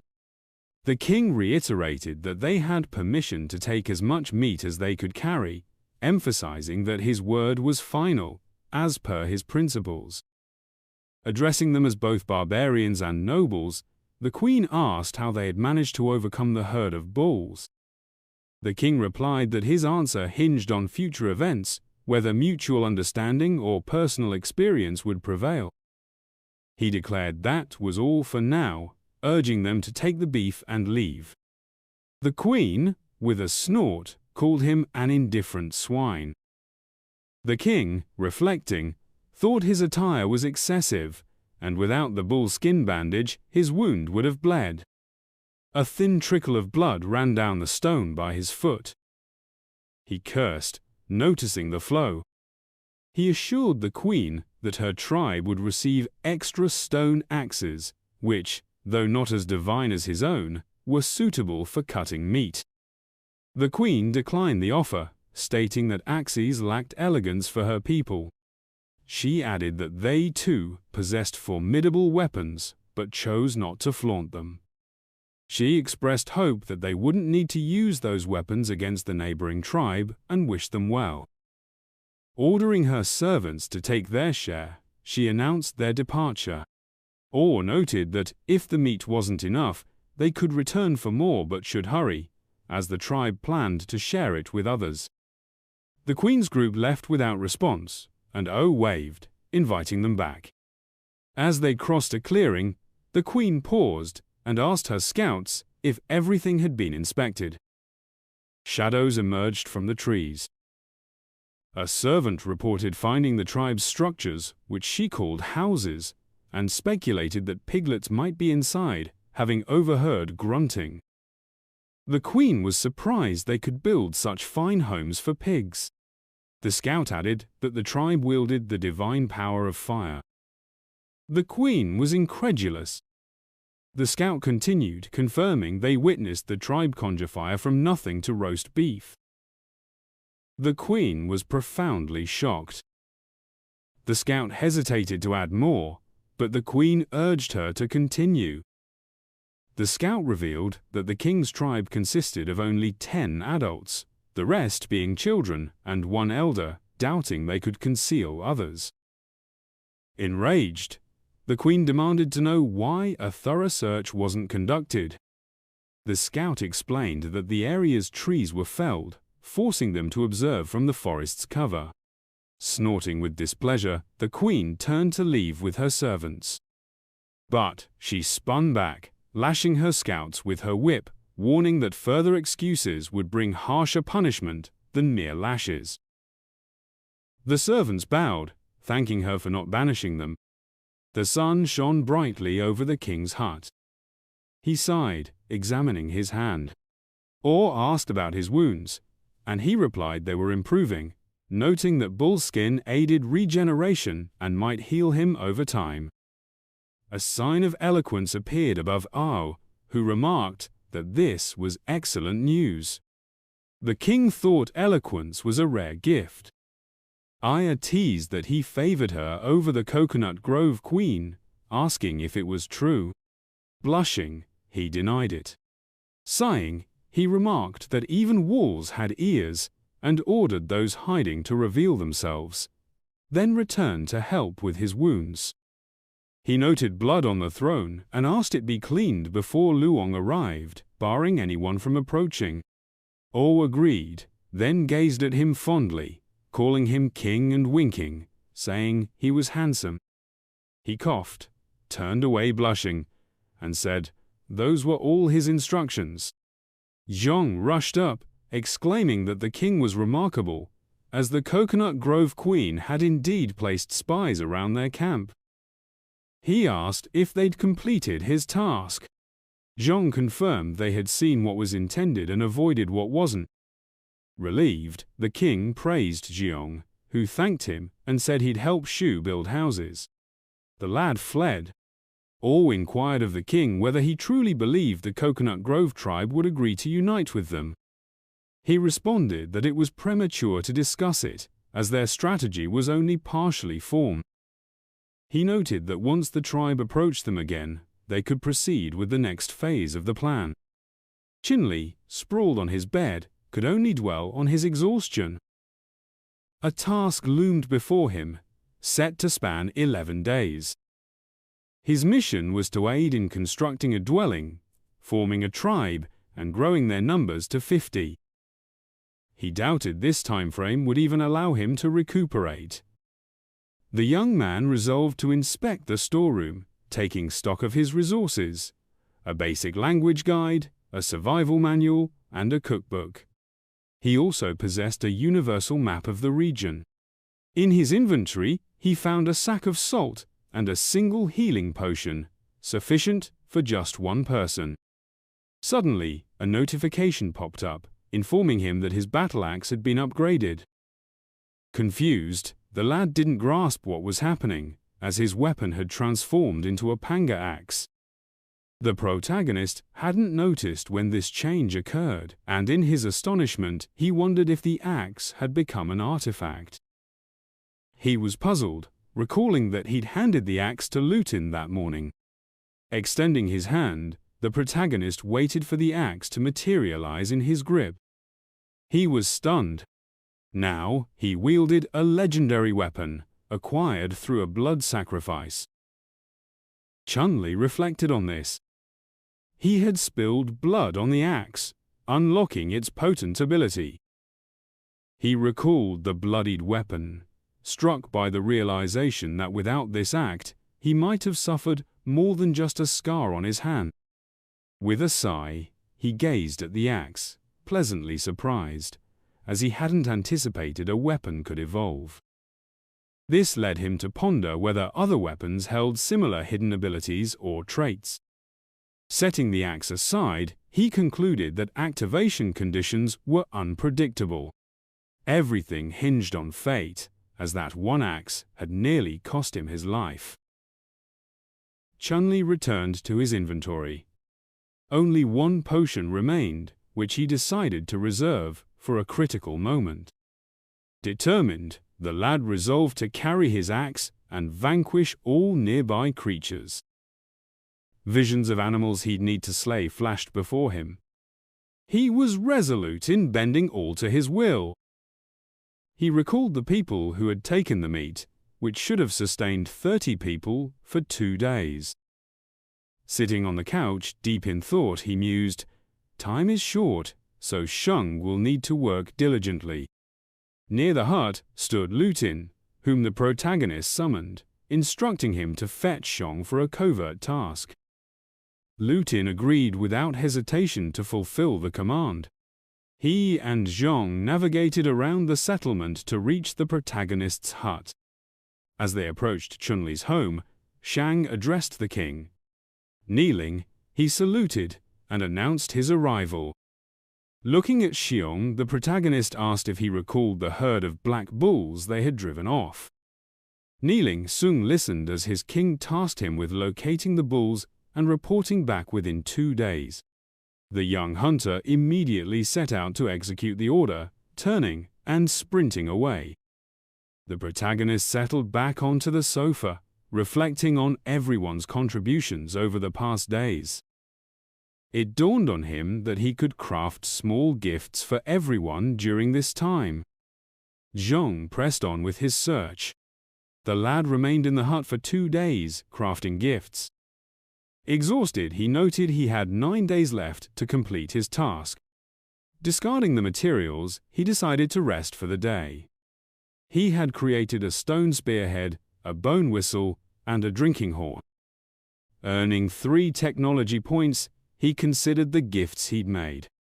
He chose to give the bone whistle to Shiru, as it would aid him in commanding battles or hunts. Then, he crafted stone spearheads to enhance the spear's lethality or boost victory chances by a few points. The final gift, he decided, would go to Xiong, believing he'd appreciate it. At that moment, Xiong rushed toward Chen Liyi as a shout rang out in the street, calling the protagonist with good news. The protagonist's spirits lifted. All entered his hut, overjoyed, announcing that their house was complete. Chen Liyi asked her to show him.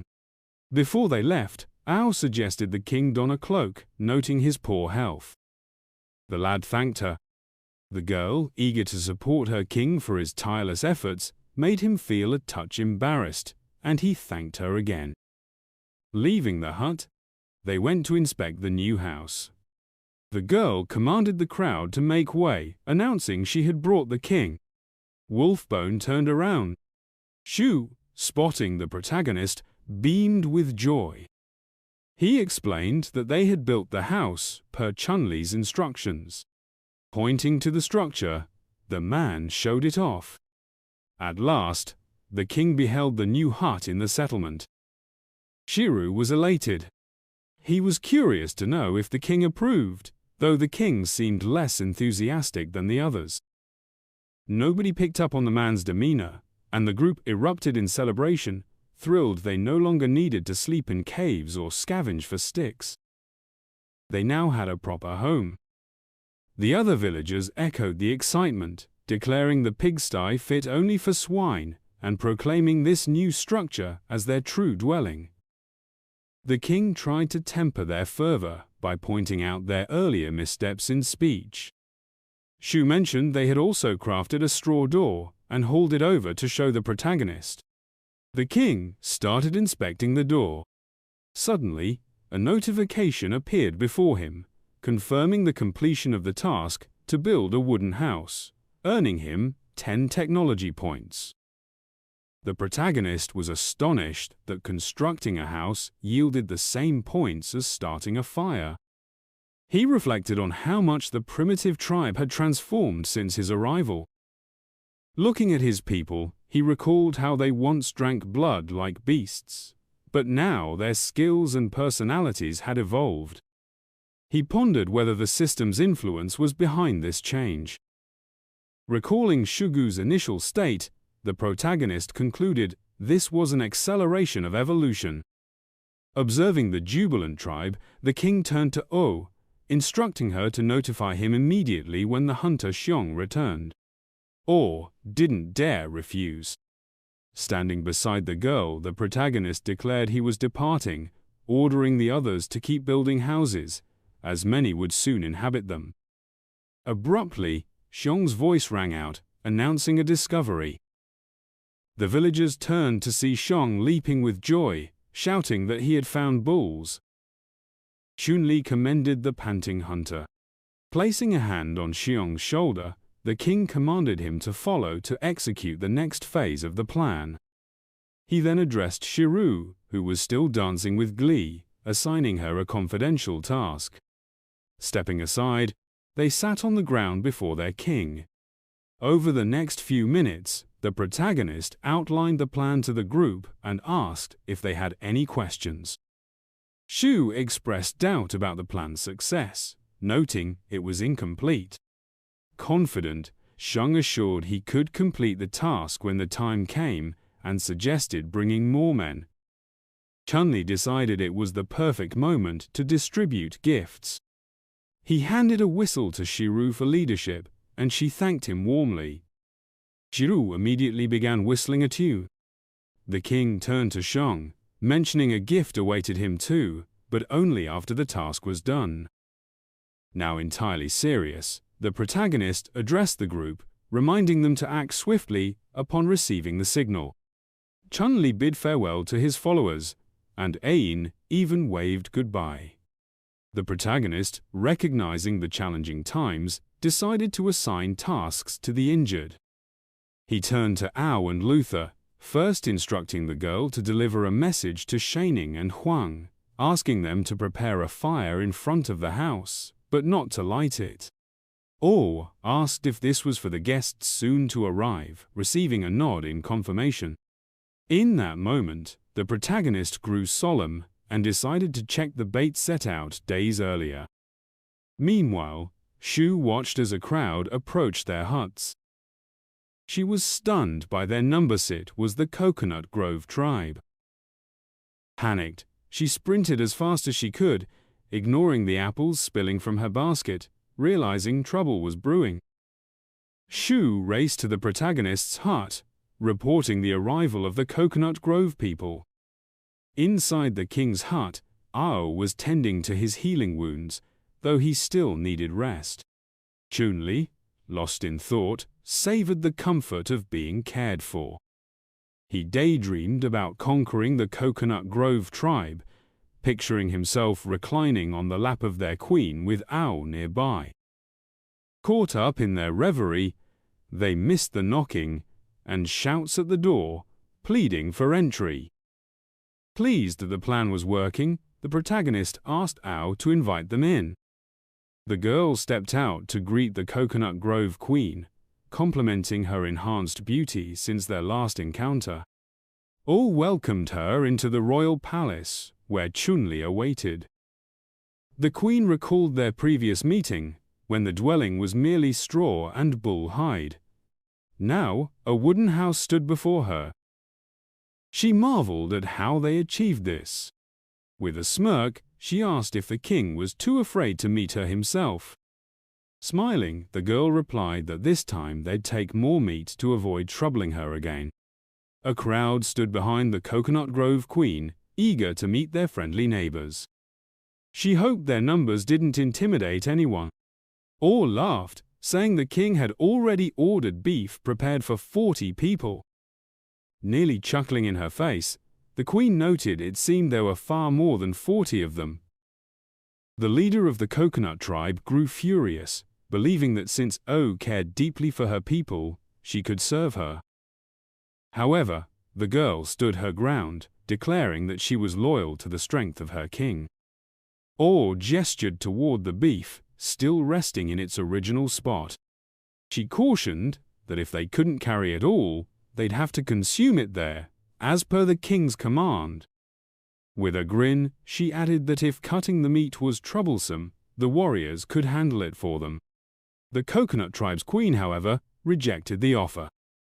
Turning to her followers with a fierce glare, she demanded to know if this was true, and her intimidated subordinates nodded in agreement. At that moment, a call from the king echoed from the hut, inviting them to enter. The door swung open, and the queen of the coconut tribe stepped inside. Chen Liyi, seated on a makeshift throne, welcomed her. She glanced around, surprised by the sight, and asked if this was truly the royal palace. It appeared decent enough. Observing her, the young man noted her curiosity about the construction techniques, sensing an opportunity to draw her in further. With a triumphant expression, he explained that this was merely a temporary palace. Once the true royal palace was complete, his followers would reside there. The queen inquired if subordinates would truly be permitted to live in such a place. With each word from the protagonist, the coconut tribe's queen drew closer to him. He continued, describing how his people would soon live in a stone house, far superior to this one. Suddenly, the queen lunged at Chen Liyi. Stunned, he swore under his breath, caught off guard. She threw her leg over his shoulder, binding him with a liana, and he feared she meant to kill him. The queen of the coconut tribe felt invincible, viewing the man before her as weak. She drew a knife, pressing it to his neck, then leaned in close to his face, proclaiming that no one understood men better than she did. She claimed she could make anyone surrender rare items willingly. Moving even closer, she pressed the blade against his cheek and boldly asked how he felt about her overpowering him. But Chen Liyi, caught in the moment, found it thrilling. Despite the danger, a plan formed in his mind, and he declared that she couldn't force his submission because he had taken precautions. Inwardly, though, he saw his doom. He had no escape, and his unhealed wound left him unlikely to win a duel. Just then, the hut's door opened, and Ao appeared, announcing that the preparations were complete, and the feast could begin. For a brief moment, all three stood frozen in the awkward scene. The queen of the coconut tribe quickly released Chen Liyi. Clearing his throat, the king announced that their discussion was over and it was time to eat the roast. He rose, asking if the fire was ready, and received confirmation. The queen marveled at how he remained so composed after her threat, wondering if he was truly cautious or simply fearless. Her next thought was that the men in her tribe were weak by comparison. This one was different. They exited the hut together, greeted by a roaring fire, and the coconut tribe's women seated around it. The women called out to their queen, raving about the delicious food. Chen Liyi pulled salt from his belongings and asked Ao to share it with their tribe. Surprised, Ao called the salt a treasure that enhanced flavors, instructing them to sprinkle it lightly for a better taste. The women expressed their gratitude. The queen called to Ao, asking what it was, but Ao just chuckled, saying that if she was scared, she didn't have to eat it. The women around her shouted about how much tastier the food had become, leaving the queen disheartened. Watching her begin to eat the roast, Chen Liyi thought it might benefit Xiong and Shiru later. After tasting it, the queen of the coconut tribe savored its deliciousness. Meanwhile, deep in the forest under a high sun, Chen Liyi's followers were out hunting. Hidden behind bushes, they observed the bulls, and one warrior questioned whether they had more beef than they could eat. He didn't understand why they were hunting bulls, to which Sugu replied that this wasn't about hunting this time. He urged the warrior to follow orders, noting that the bulls were unsuspecting. Spotting smoke in the distance, Xiong announced that the king had sent a signal. Shu used the king's gift, whistling sharply. The followers charged into action, hurling spears with precision. The bulls bellowed in pain and collapsed. Some fled, and Shugu warned Xiong that they were heading his way. Xiong, perched in a tree, reassured Shugu that he'd already spotted the leader running at the front. With a spear in hand, the hunter leaped, striking the bull's leader perfectly. The beast howled in agony. Xiong, sitting atop it, celebrated his success, declaring the bull his. In the vast forest on a sunny day, fearsome creatures thundered through, their loud stomping and eerie cries echoing. Xiong clung tightly to one's back, urging the beast not to fear as it could achieve what was planned. He called it a feeble attempt, noting that even the herd's former leader was mere prey to humans. The beast resisted fiercely, roaring loudly. Through binoculars, Ain saw the animals fall and cursed, noting the herd was moving east. Shiru, concealed in the bushes, confirmed he had already signaled. Observing the wild creatures, Shiru, grasping a whistle, started to produce sharp sounds. As they kept running, the animals caught the piercing whistle and veered toward it. Confused about the situation, Xiong yelled that they were heading the wrong way. He shouted at the beast, blaming it for taking the incorrect path. Amid the beast's thunderous bellow, the hunter attempted to halt the creature and realized he could ride a horse. The beast charged at astonishing speed through the vast forest toward the waterfall, bellowing loudly. A massive fire blazed in the forest's heart. Thanks to it, the people cooked heaps of meat, and the green-haired girl, anxious about her waistline, worried she'd gain weight from the feast, yet the food was too tasty to resist. Those sitting nearby, gorging on meat, demanded more. Chen Liyi, standing by the fire, gazed into the distance. Watching the forest and soaring birds, a thought sparked in his mind that something was about to happen soon. Positioned near the girls eating meat, he kept pondering. One girl turned to the queen, pointing out a man from the camp sprinting from the forest. Out of breath, this girl shouted for the queen to notice her. Rushing close to the queen seated near the tents, she cried out that danger had struck. Suddenly, she stumbled. With a piercing scream, the subordinate collapsed at the queen's feet. The queen eyed the girl skeptically and asked what caused such frantic panic. Tears streaming, the girl loudly repeated that a mob of men and bulls had stormed their land, causing chaos, and those left at the camp couldn't hold them back. Fury ignited the leader's face. The girls beside the queen moved toward the settlement as she roared that the animals would pay dearly, and the settlers were baffled, having never provoked the bulls. The queen kept glaring with fiery eyes, and the girls, confused about the events, questioned her since things looked grim. Meanwhile, havoc erupted in the forest as the bulls charged through, attacking people, felling trees, and villagers screamed, fleeing from crazed beasts. A massive bull pushed through the underbrush toward two girls perched in trees poised to strike. They were ordered to climb higher and use slingshots to target the bull. With slingshots prepared, the girls began firing stones from the trees. Realizing the slingshots were ineffective against the beast's tough hide, they decided hand-to-hand combat was their only option to save their sisters. Shouting curses at the beast, the girls leaped onto the massive creature from opposite sides. Fighting for the queen, they attacked the boar. But the enormous monster was unfazed by the girls. It flung them in different directions, sending them crashing into separate corners. One girl suddenly hit the ground. The boar, with a savage roar, charged at the girl, who shielded herself with her arm to survive. As the boar reached her, extending its hoof, she braced herself to avoid death. Blood spilled. The stunned sisters stood screaming, unable to believe what happened.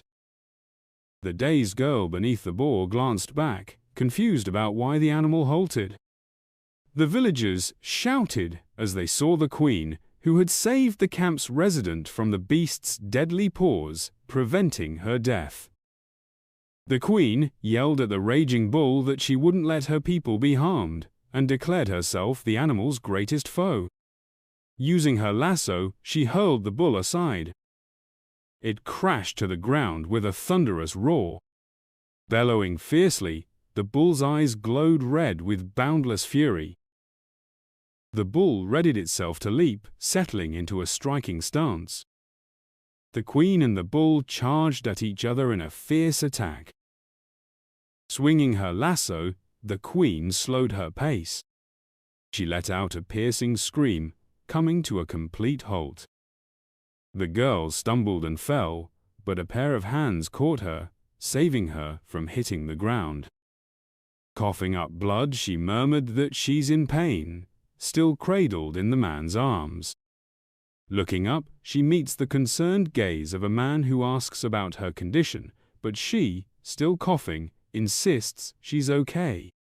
Gently setting the queen on the ground, the man urges her to rest and leave the situation to him and his aides who arrived with him.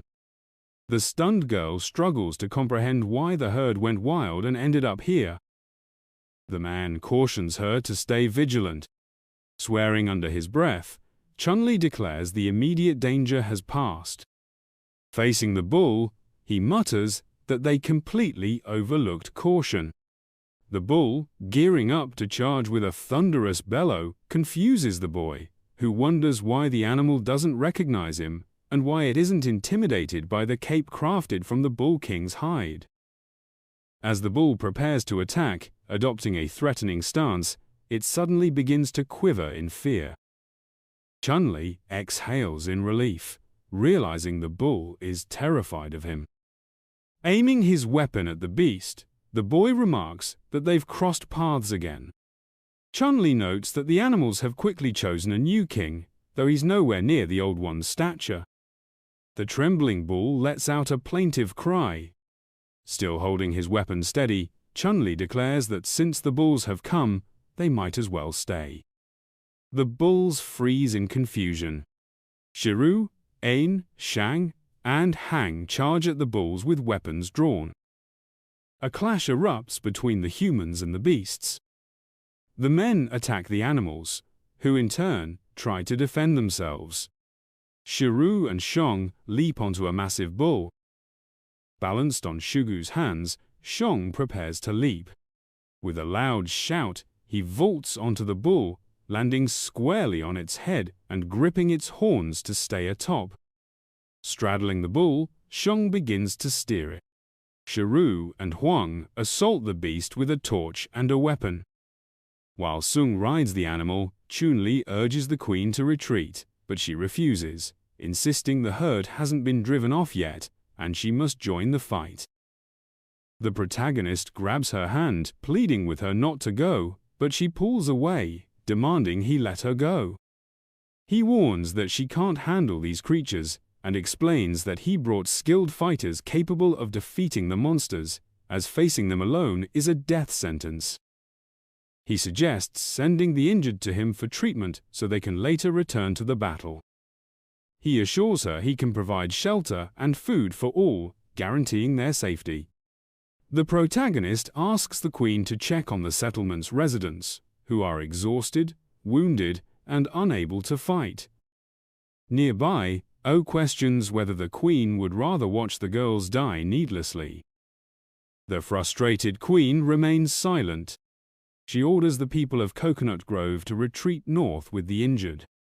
The weary girls, drained from battling the beasts, agree to withdraw. A girl wielding a bone knife shouts for the wounded to move forward, and the residents follow her command. Chen Liyi tells Aur he's entrusting the queen to her and asks her to lead everyone to the camp for rest, while he stays behind with Shu and the others to hold off the beasts. Aur agrees. She urges them to stay safe and begins retreating with the queen. Meanwhile, the battle between humans and bulls rages on, punctuated by the animals' loud roars.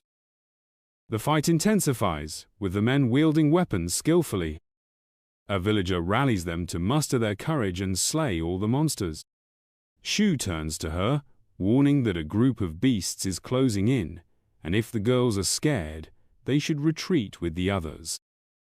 Ignoring him, the settlers charge into battle, leaving an exasperated man behind. Unfazed by this development, Chen Liyi tells Sugu the girls are incredibly brave, and the men must keep up. Sugu agrees with a hearty shout. Humans and beasts collide with ferocious speed. The battle persists until dusk, when the girls who had gone ahead reach the spot where Shu greets them. She expresses relief and a touch of joy at their return, quickly asking about the king's whereabouts.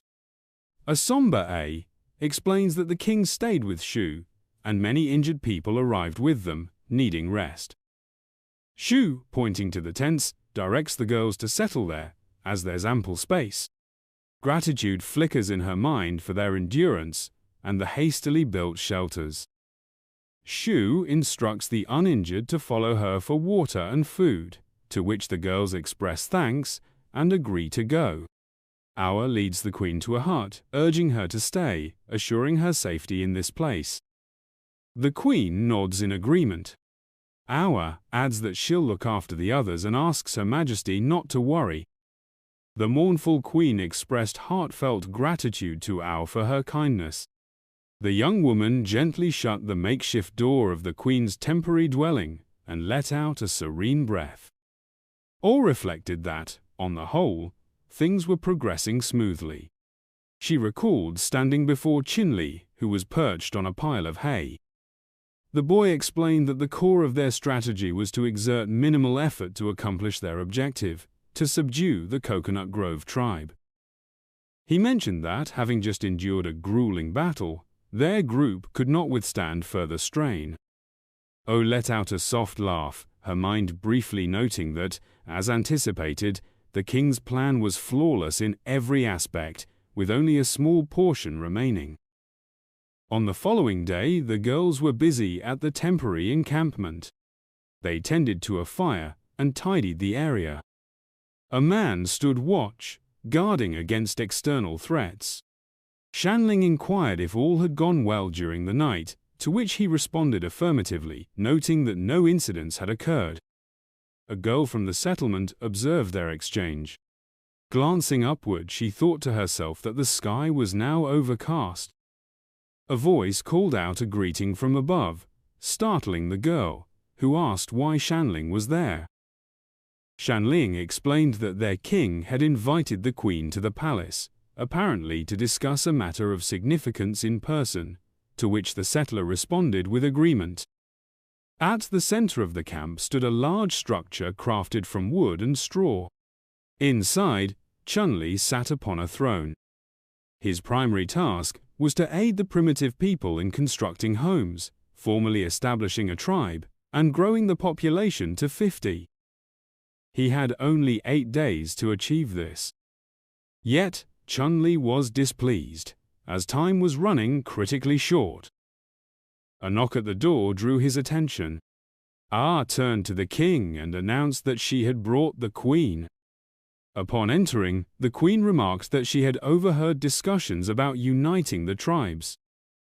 With a reluctant expression, she stated her agreement but firmly repeated that Chen Liyi should not dare to hope for it.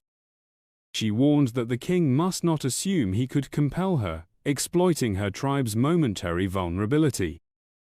Rising from his throne, the protagonist clarified that this was not coercion, but a bargain. He issued the queen an ultimatum, offering to teach the girls how to build homes. Addressing the visitors, he added that he could instruct them in crafting weapons and kindling fires. They stood face to face as the boy proposed that the Coconut Grove tribe join forces with the Chili tribe in exchange. The girl stepped closer to the chief as he requested that the queen accept his protection and authority. Drawing nearer, he cautioned that relying solely on bravery would prove futile in some matters. The alarmed queen continued to heed Chen Liyi's words, as he reiterated that the sea tribe's ferocity and the mountain tribe's strength would merge. But the queen knew more than he let on. Chen Liyi paused briefly before continuing, likening the queen to a wounded deer, vulnerable to bloodthirsty predators that would follow her trail and slaughter them all. Overwhelmed by these words, the queen commanded him to stop. Turning away, she repeated her plea for him to cease, lost in her thoughts. She declared that the matter was not so simple. She could not force her people to accept a stranger's rule. She added that she might agree, but only if a battle took place, and only then could her people be persuaded. Without pausing, she challenged whether Chen Liyi would accept this condition. With a grin spreading across his face, the boy chuckled and ultimately consented. Outside the house, the queen and Chen Liyi gathered the villagers to share the announcement. The protagonist began by stating that, since the queen was injured and unable to fight, he would also refrain from combat to ensure fairness. Turning to Shigu, the king declared that he would fight in his stead. Thrilled, the man asked who would face him. A girl, Ayun, stepped forward and accepted the challenge. Shugu gripped his weapon, assuming a fighting stance opposite the girl with pigtails. Smirking, he warned her not to get hurt. She retorted that he spoke too much and advised him to beware of the falcon's peck. Mocking her by shouting that he feared the falcon's peck, he charged at her. Ayun leaped, hurling her small knife toward the man. He noticed the king standing behind him, realizing the girl was attempting to deceive him. Quickly assessing the situation, Shugu reasoned that dodging would cause the knife to strike Chen Liyi. He deflected the blade with his axe, which shattered against his massive weapon. A second strike hit the protective helmet on Shugu's head. Roaring that it was over and wishing for death, the man lunged at the girl, swinging his axe. Ayun crouched, brandishing her small knife. She outmaneuvered Shugu, leaping up and striking him just below the eye, where his helmet offered no protection. Shugu protested that someone had attacked him, declaring the fight unfair. Holding her knife forward, Ayun pointed it directly at Chen Liyi's face. She aimed the weapon directly at Chen Liyi's face. Ayun lunged at the king with a blade. He stood frozen, unable to react to the assault. Ain, perched on the hut's roof, spoke on his behalf. The king stared forward with a grim expression. The queen remained composed and resolute. The girl lay gravely injured, blood gushing from her wound. She collapsed onto her back, unconscious. One of the tribeswomen raised a clenched fist, and the other tribesmen encircled her, accusing the king of luring them into a trap with a deceitful scheme. Neither the king nor the queen responded to their accusations. Both tribes stood poised for battle. The queen's attendants sought permission to eliminate their foes. One of the king's guards shielded the woman with his body. All called out to the king in a plaintive tone, seeking his support. Sweat beaded on his forehead. He cursed, as murder was not part of his intentions, suggesting someone aimed to spark a conflict. It was unclear whether this was the queen's command or an act of defiance. He glanced at her, thinking, if the queen orchestrated this, the only option left is to take her hostage. He pictured himself doing so, but then she ordered her servants to stand down. The queen roared in fury, questioning if they believed they could fool her with such low tactics against their allies. She declared she had no interest in uncovering who was behind the murder plot, but this battle was over. Her servants gazed at her intently. Turning to the king, she said Ayun was the finest warrior of the Coconut Grove tribe, and without her intervention, Ayun would never have compromised her honor. The queen added that she knew the king wielded immense power, including supernatural abilities. Kneeling before him, she pleaded for him to spare her warrior's life, citing her loyalty and courage, promising the Coconut Grove tribe's gratitude. Chen Liyi regarded her, thinking this wasn't the worst outcome, and relieved to regain control. He noted one final dose of restorative potion remained. Extending his hand to the queen, he vowed to save her servant. She reached out in return, and he added it was because they were allies. The queen expressed her gratitude, and a maid urged him to act quickly as Ayun was fading.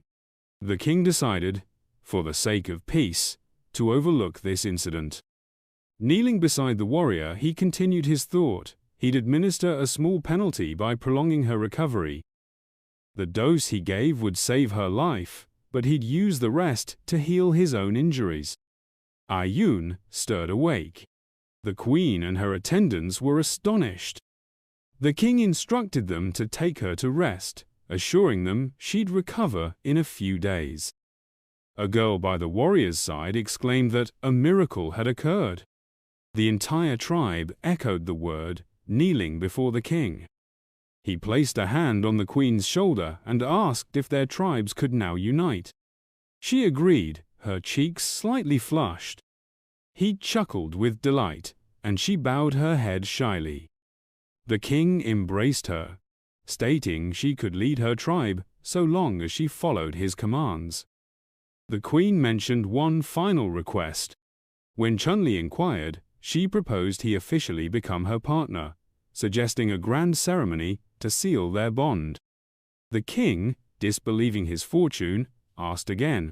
In his mind, he envisioned carrying his bride, exchanging rings at their wedding night, the birth of their daughter, her growing up and marrying, and them aging together until they passed on the same day, scenes that deeply moved him.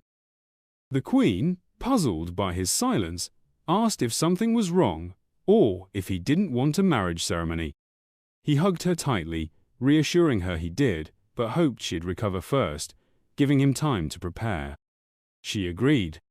The king ordered the servants to disperse and tend to the wounded, announcing a marriage ceremony in a few days. The servants complied and scattered. Chen Liyi received a notification that he had officially formed a tribe and needed to name it. Checking his tribe's details, he was surprised to see 46 members under his command, meaning 4 were unaccounted for. He decided to name the territory first. The new tribe's name was successfully registered, but he needed to expand the population quickly to complete the settlement task. The protagonist resolved to subdue the Sea Bay tribe. Noting his wounds had healed, he considered capturing prisoners, wondering if they'd count toward the tribe's population. Dejectedly, he covered his face with his hand. AA led the queen away, noting the king's odd behavior and assuring her she'd get used to it. She nodded, then overheard 2 Coconut Grove girls talking. One remarked it was strange to see him so joyful, suggesting he'd gone mad. The other agreed, saying he should be somber, as his fate would mirror his previous partner's. The king tensed. The girl continued that at the ceremony, the queen would slice him apart and devour him mercilessly. Chen Liyi shuddered, picturing it. Imagining the queen seizing him with her teeth, he asked if she truly ate people. The girls smirked wickedly. Chen Liyi speculated this explained the scarcity of men in their tribe. A massive shadow loomed over him. The boy raised his hand in terror, pleading with the monster not to eat him. When called out, Shanling lowered her head, disappointed. The boy calmed and asked what was wrong.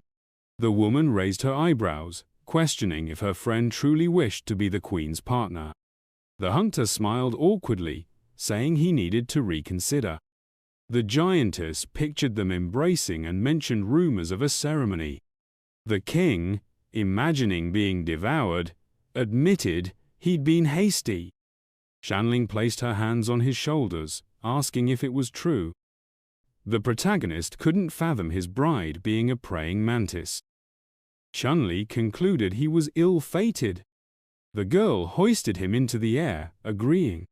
AA touched her belt, asking why her friend fled when she needed to hide the wounded. The woman pushed her aside, saying she wanted to stay with their leader. The boy asked to be left alone and requested his ally tell the wounded to stop hiding and build the camp. The giantess released him. The wild girl said she'd inform the others. Shanling glanced back, urging her leader to think carefully and consider her too. The girl reassured her not to worry and said they had much work ahead. The young man looked away, deciding he needed a chance to discuss breaking the engagement. The next day, a horned rooster perched on a branch. The hunter stretched his arms and yawned widely. Women hauled logs nearby. The king studied the area's map, noting everyone was cooperating, with newcomers already helping build houses. Closing his eyes, he sighed. Chen Liyi lowered his head, resolved to end the engagement today. People by the haystacks greeted him. The boy asked them to ignore him and assist the others. Raising her hand, a tribeswoman assumed he'd come to see the queen, noting she was north of the river.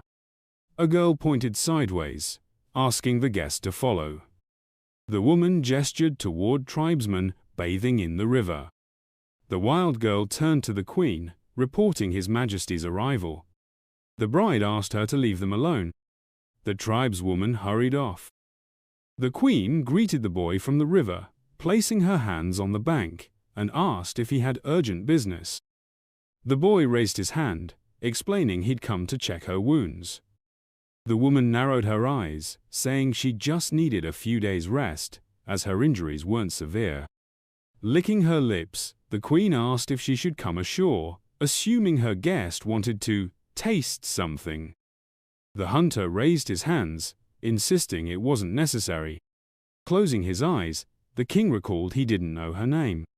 The bride smiled, sensing his thoughts, and lowered her ears. Xiaolan touched her cheek and introduced herself. Chen Liyi frowned, asking her name again. She explained her predecessor gave her the name, but since her exile, no one used it. Covering his head, the boy realized he too could face exile, and decided their tribe should be renamed the Praying Mantises. Insects perched on a tree branch. The young man asked if the previous queen had a partner and what became of him. The woman revealed he was eaten, a tribal tradition believed to grant strength by consuming the groom. The hunter parted his lips in dismay, pondering how she could utter such words with such a serene demeanor. The bride offered a gentle smile and remarked that this custom was outdated. The queen arched her brows and declared that she had no intention of upholding it, deeming it far too crude. The king inquired if she truly did not consume people. Xiaoan grinned broadly and responded that she had yet to find a partner, thus having no chance to devour anyone. The protagonist exhaled in relief, waving his hand. Chen Liyi urged her to rest and hydrate, mentioning that he would go arrange the ceremony. The boy swiped his forehead with his palm, relieved that he no longer feared being eaten, though Shanling would need to negotiate with her. The girl smirked and added that there was more to the story.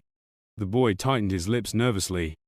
The woman clarified that she wouldn't hesitate to slice off a piece if someone crossed her. The hunter glanced around anxiously. The axe split the carrot cleanly in two as she held it in her hands. Shou commented that the vegetables were slicing well today. The king neared his dwelling when a task emerged before him. The protagonist understood he needed to capture several prisoners and complete it immediately. Shu passed by and greeted him with a good morning. Chen Liyi glanced at him and mentioned he had a task for him. Frowning, the boy explained he had to step away briefly and asked his comrade to oversee the tribe's work organization, instructing him to find him at the South Sea if an emergency arose. The bright sun blazed over the beach, where fishermen corpses lay scattered on the ground. Perched on a branch, the young man wondered what had transpired. The hunter glanced sideways and realized the Sea Bay tribe had been decimated, with dead monsters strewn across the shore. The king observed them from the tree's height. Birds circled the monsters, one lifting a wing to boast how she had single-handedly defeated them. The protagonist nudged her with a kick and told her to leave. The birds scattered. Chen Liyi realized even they were asserting dominance, and decided the area was safe for now. The boy placed his hand on a fisherman's wound, noting the battle was recent since the bodies were still warm and odorless. Their hands bore sharp claws. The young man recognized he needed to be cautious, as the wounds resembled scratches from those claws. The hunter withdrew his hand, wondering if a feud had occurred. He rose to his feet, deciding it would be wise to find survivors and bring them to the tribe. The king looked down tensely. On the shore lay a dead monster, unmarked by wounds, its face contorted, suggesting a painful death. The monster rested waist-deep in water, its arm entangled in seaweed. The protagonist pondered whether the water people could drown in the sea. Chen Liyi crouched and questioned what had truly happened. He turned back upon hearing a scream. Zhang dashed to the shore and the boy asked what was wrong. The boy raised his hands, reporting that a group of frenzied Seabay tribe members had attacked them. The hunter clenched his teeth, realizing they needed to return immediately. He leapt up and sprinted forward at full speed. Warriors emerged to defend the tribe as fishermen rose from the river. Shu lifted his hand, urging his comrades to conserve energy and prepare for combat. The monsters advanced, unfazed by the spears piercing them. Ain, perched on a branch, asked what had happened to them, noting their apparent immunity to pain. The monsters extended their claws, and the fighters raised their weapons. The man ordered them not to let the enemy drag them into the water, where only death awaited. The fishmen dropped to all fours and charged. The tribesmen hurled projectiles, knocking the monsters down. The hunters joined the fray, seizing the opportunity. A warrior gritted his teeth and reported that the queen had arrived to assist. Xian approached, asking what was happening. Observing the advancing monsters, the girl questioned if they were from the southern shore and remarked on their bizarre state. Sugar glanced back, suggesting they were mad to come from the shore and attack. The fishmen bared their fangs and hissed. The fighters guarding the village entrance resolved to stay vigilant. The monsters charged again, roaring a battle cry. The tribesmen grouped together to fend off the enemy. The monsters lunged, and the battle erupted. The woman bound one opponent and asked if he could speak. The bride frowned, realizing something was amiss since they couldn't communicate. A dust cloud enveloped her. The queen shouted, demanding to know what they were doing. A fishman leapt at her from behind, its pupils narrowed and eyes bloodshot. The monster raised its hand to strike. The protagonist jumped in front of her, shielding his betrothed. Waves of light energy surged around him. Chen Liyi scowled fiercely, demanding how the enemy dared attack his woman. The young man gritted his teeth angrily, urging her to leave. He parried the enemy's strike, breathing heavily. The monster halted before him. The hunter couldn't fathom how he withstood the blow, given his 3 points of strength. A fishman attacked from behind. The king spun around, eyes wide. The tribesmen swiftly pierced their opponents with spears. Ain frowned sternly, calling the enemies to fight. Lutin narrowed his eyes in contempt, warning them not to harm their leader. Holding an axe, the protagonist praised their fine work. The warriors continued battling the monsters. Chen Liyi decided to leave it to them, glancing back to ask Shawang for assistance. A monster struck its palm. The youth urged focus. The opponents exchanged fierce glares. The hunter declared he didn't want interruptions until a victor emerged. The battle raged on. The king grasped his axe, expressing regret for what befell their tribe. Frowning, he added that it wasn't their doing and questioned if they had targeted the wrong group for revenge. The brute dodged his strike. The protagonist noticed they had lost the ability to communicate after another attack. The fishman fell, but one quickly rose and turned. Chen Liyi noted its impressive muscle strength, reaction, sharp claws, and teeth. The young man narrowed his eyes sternly, realizing he was outmatched despite his superior strength. Facing the enemy, he decided against using Pangu's axe's destructive power, reserving it for dire necessity. The monster charged. The hunter knew he couldn't lose focus. The brute sank its teeth into his hand, its wild eyes gleaming. The king's pupils shrank from intense pain. He shook off the enemy, freeing himself. The protagonist swung his axe and stepped back. The fishman clenched a piece of his cloak in its teeth. Chen Liyi was grateful for his thick bull king skin, which protected him. Teeth marks marred his arm, and he realized the fangs could have torn it off otherwise. The monster stuck out its tongue and growled, a black veil covering its eyes. It spread the webbing between its fingers, a vortex of energy swirling around it. The brute lunged sharply. The young man ducked to evade. The fisherman chewed his cloak. The hunter wondered why its speed and strength had surged, realizing he had narrowly escaped death. He turned, asking why the monster no longer attacked. The monsters retreated to the water. The king was furious that one took part of his cloak. The tribesmen glared at their foe. Several fishmen surrounded Shay. The protagonist questioned their numbers. The injured man held spears. Chen Liyi frowned, connecting the events. A red haze filled the air. The monsters used the scent of blood to track targets, becoming more savage and driven by instinct. The boy imagined bloodthirsty sharks pursuing a wounded seal. He smeared mud on the wound, planning to exploit this trait. Exyong raised his stick, asking how he could assist. The hunter placed a hand on his shoulder, requesting 3 piglets. The boy scratched his head, asking if they weren't meant for food. The king stepped forward, insisting he follow orders. He looked away, thinking the enemies would pay for making him sacrifice 3 piglets.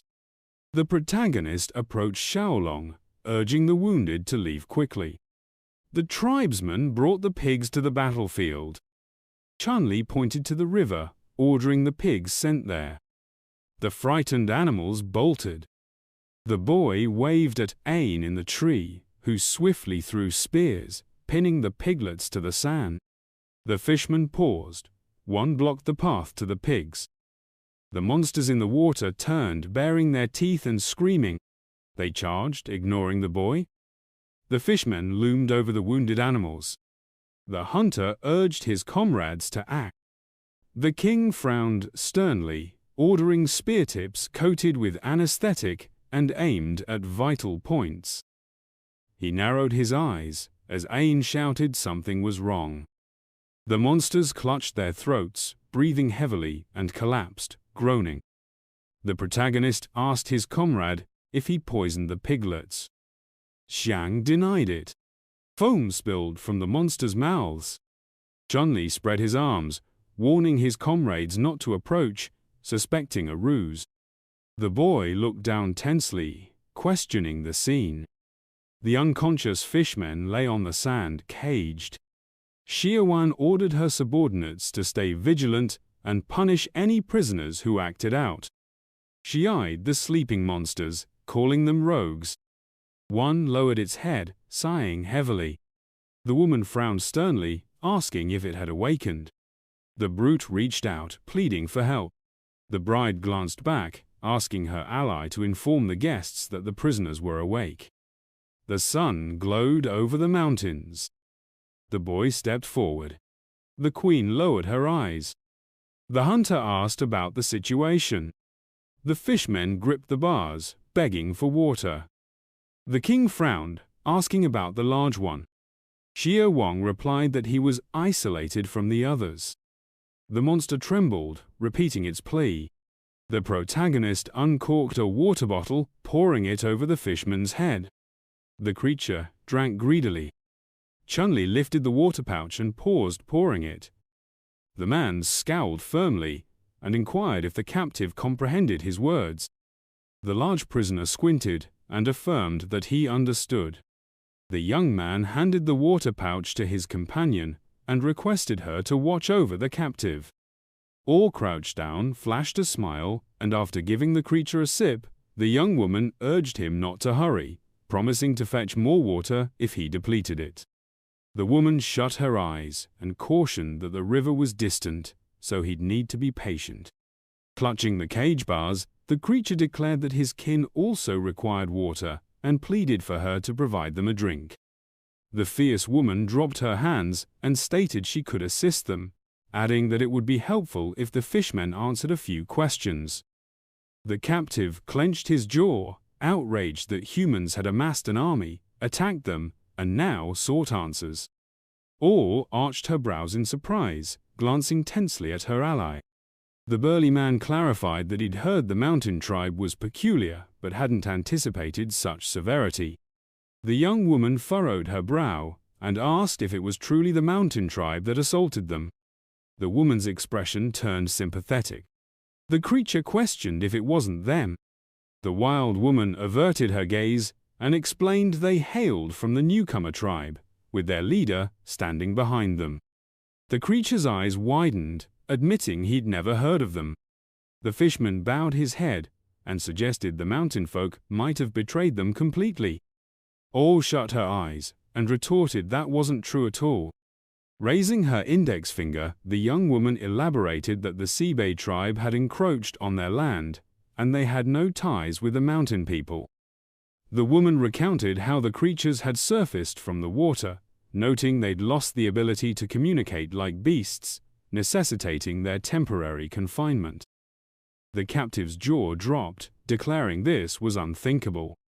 The brute bared his fangs and asked if he'd forgotten everything. The fierce girl widened her eyes and urged him to share his account of events. Frowning, Echvu introduced himself, explaining they dwelt near the coast. In his recollection, the creatures were fishing. The creature raised a hand, reporting that Chinyu and Huabi were brawling again. The leader smirked, remarking that scuffles among youths build bonds.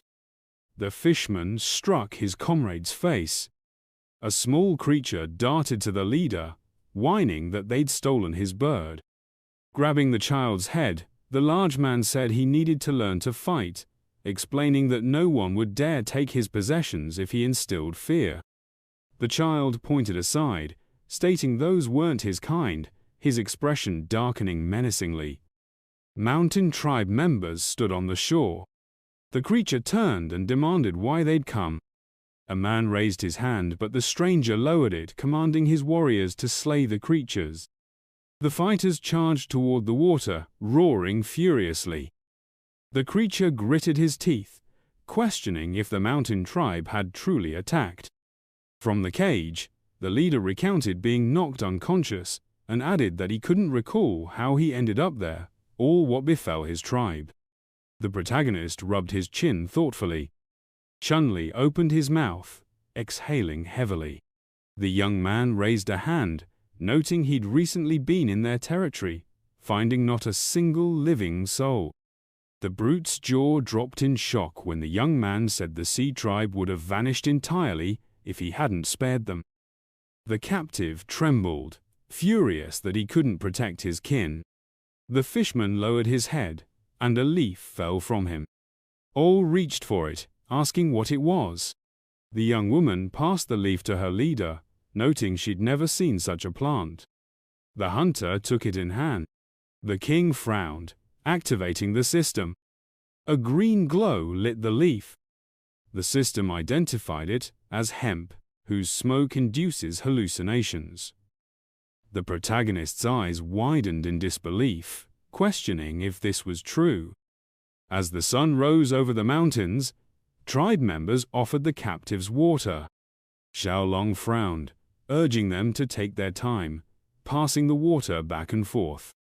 Chen Liyi held the hemp leaves, piecing them together, realizing they'd gathered them from the Seabay tribe's bodies. The young man frowned suspiciously, picturing people worshipping an unknown entity. The hunter recalled Sung saying the mountain tribe's leader wielded divine powers, suspecting their god was a demon. Examining the hemp leaves, the king deduced the creature had driven the sea people to slaughter each other under hallucinations. He scowled furiously, realizing some had discovered they could hide underwater to avoid the toxic fumes, but ultimately perished from exhaustion. The protagonist eyed the captives, concluding the maddened fisherman hadn't invaded by chance. The creatures whispered plans in the cage. Chen Liyi surmised it was a mountain tribe scheme to pit the amphibians against them until both sides were decimated. The young man imagined a man trying to seize him, deciding the villain aimed to destroy the newcomer tribe. Looking at Hu, the young man realized they couldn't underestimate the mountain people, who'd turned him into a puppet. A red system window appeared before him. Studying the status window, the hunter determined 3 strength points wouldn't suffice, and decided to bolster it before true danger arose. The king gazed at the captive, concluding the rookie tribe remained too weak. The fisherman lamented not spotting the villain sooner. Oh approached her ally, warning that the captive was nearing a breakdown. Looking down, the protagonist replied they lacked time to wait for the creature to calm, suggesting a catastrophe loomed. Raising her brows, the young woman realized they meant the mountain tribe, and asked if they'd truly orchestrated this attack. Holding the hemp leaves, Chen Liyi explained the plant enabled the mountain people to control the Sibei tribe. The young man clenched them into a fist, admitting he didn't know when the next assault would come, or if the enemies would fight directly. Looking down, the young man noted they had too little information, and urged haste to make the captive recall anything. The hunter neared the cage, calling out to him. The leader clenched his teeth angrily. The hunter asked him not to blame himself, attributing everything to the plant's toxic fumes. The king handed him the leaves, asking if they sparked any memories. The fisherman sniffed the leaf, then clutched his head, saying he'd smelled it during the fight with those villains. In his memory, toxic smoke engulfed him. The creature explained he only sensed sharp, unpleasant odors then. The protagonist crouched, guessing the enemy used various poisonous plants. He grinned as Chen Liyi said they needed to discern the herb's functions before acting. The leader raised a hand, requesting to join their war against the mountain people.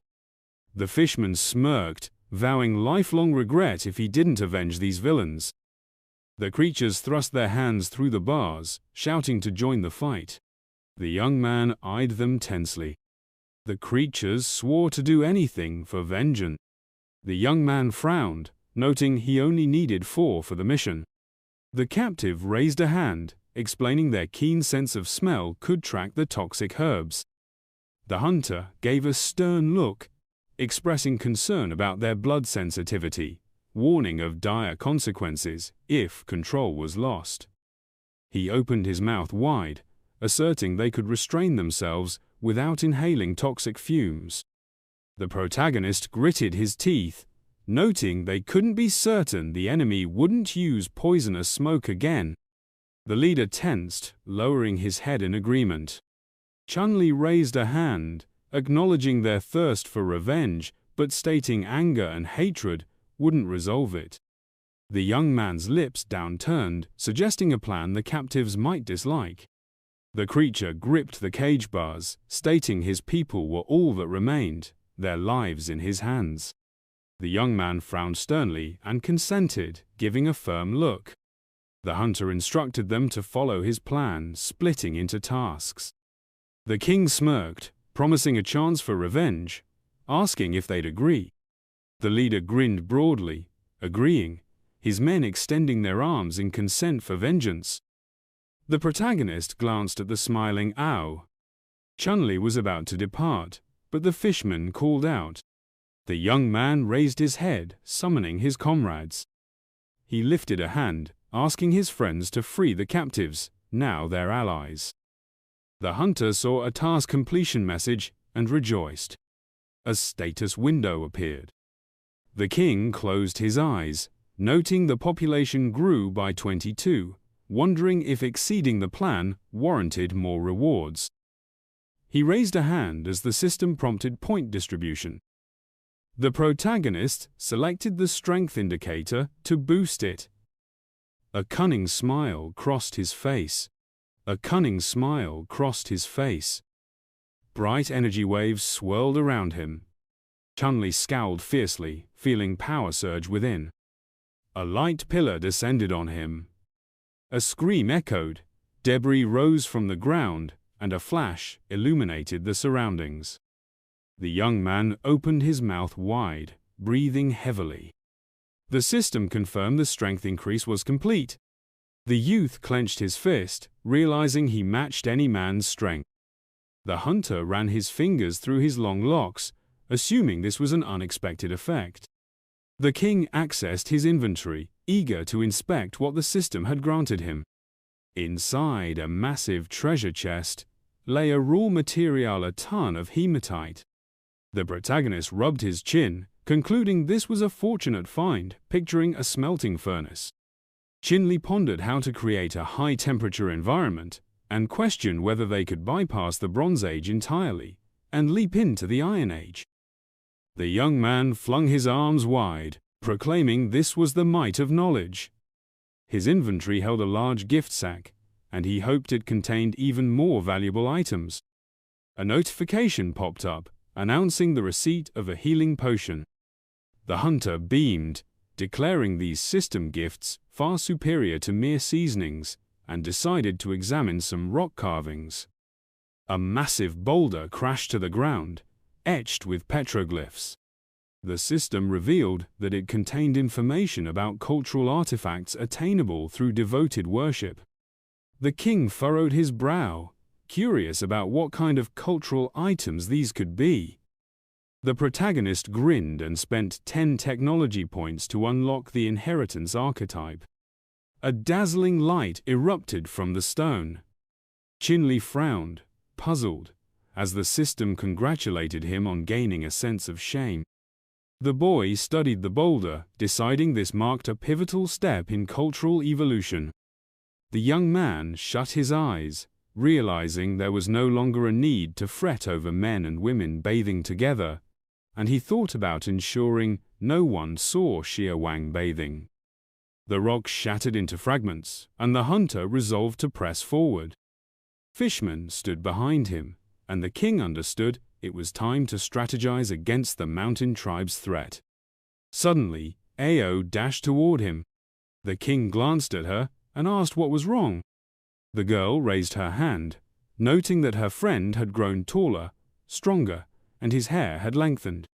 The protagonist chuckled, attributing it to puberty. The woman stood on her toes, and Chen Liyi inquired why she sought him.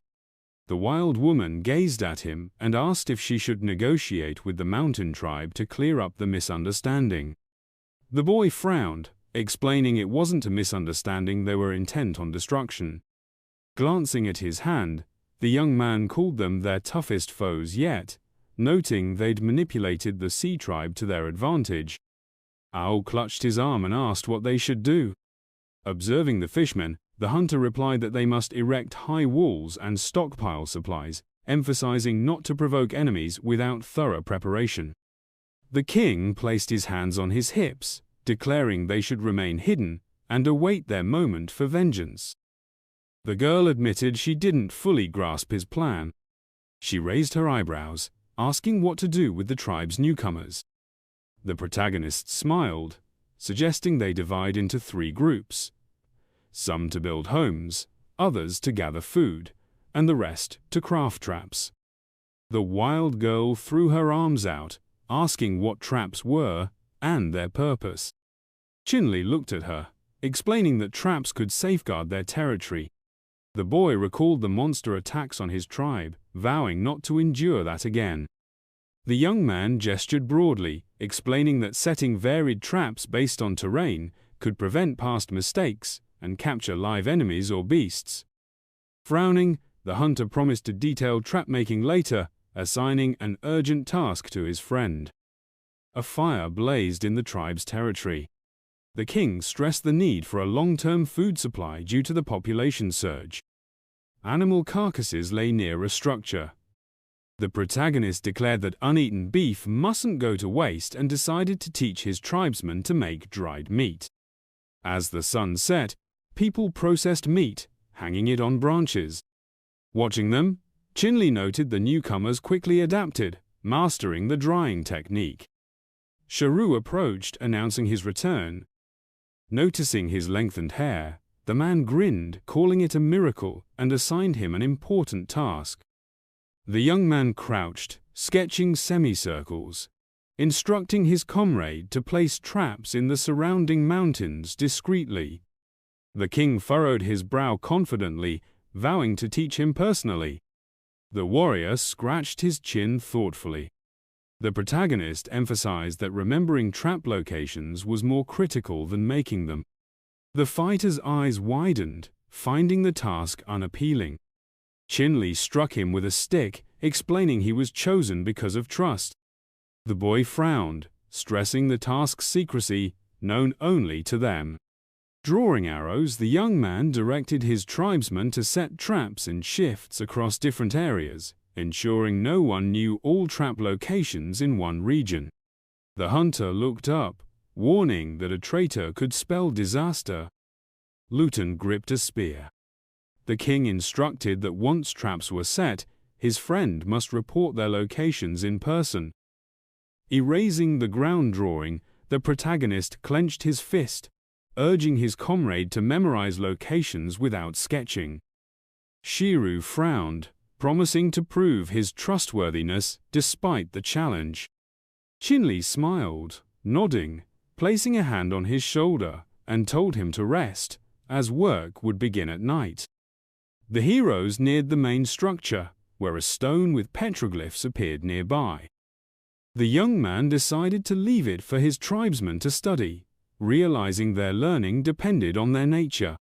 The hunter told his comrade to rest, opened the door, and asked the guard to wake him for urgent matters. In the room's corner stood a throne of monster fangs. The king collapsed onto the bed, grumbling about exhaustion.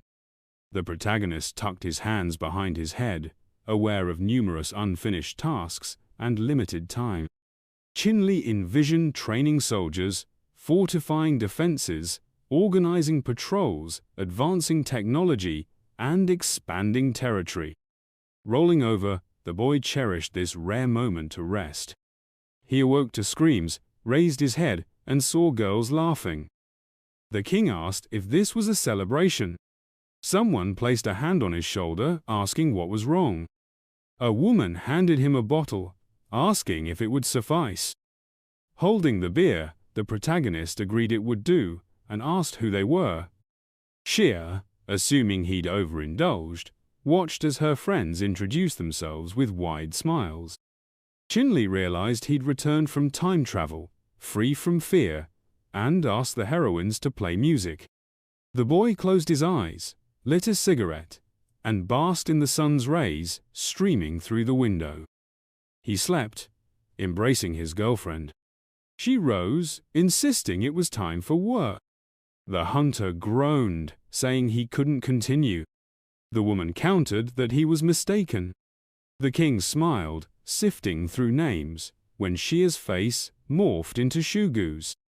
The king narrowed his eyes tensely, asking what happened. He leapt from bed, shouting in fear, demanding why his comrade was there. Sitting beside him, the man explained the leader had summoned him at night. The warrior blushed, calling him too carefree. Luton, also flushed, sensed a misunderstanding. Sharp spikes lined a deep pit, a shovel embedded in the earth. At the pit's edge, Chen Liyi explained this was a basic trap, imagining a goat falling in. He reminded his friend that their enemies and animals were large, requiring deep, wide traps. The young man covered the pit with leaves, stressing concealment. The hunter declared the spike pit ready, suggesting it could pair with tripwire traps. The fishermen were thrilled. The protagonist tasked his friend with teaching others different traps. Ain spread his arms, admitting he didn't know how. Chen Liyi raised a hand, recalling their last training's moving target could become a trap. Picturing a net replacing a log, the boy described a hanging net trap.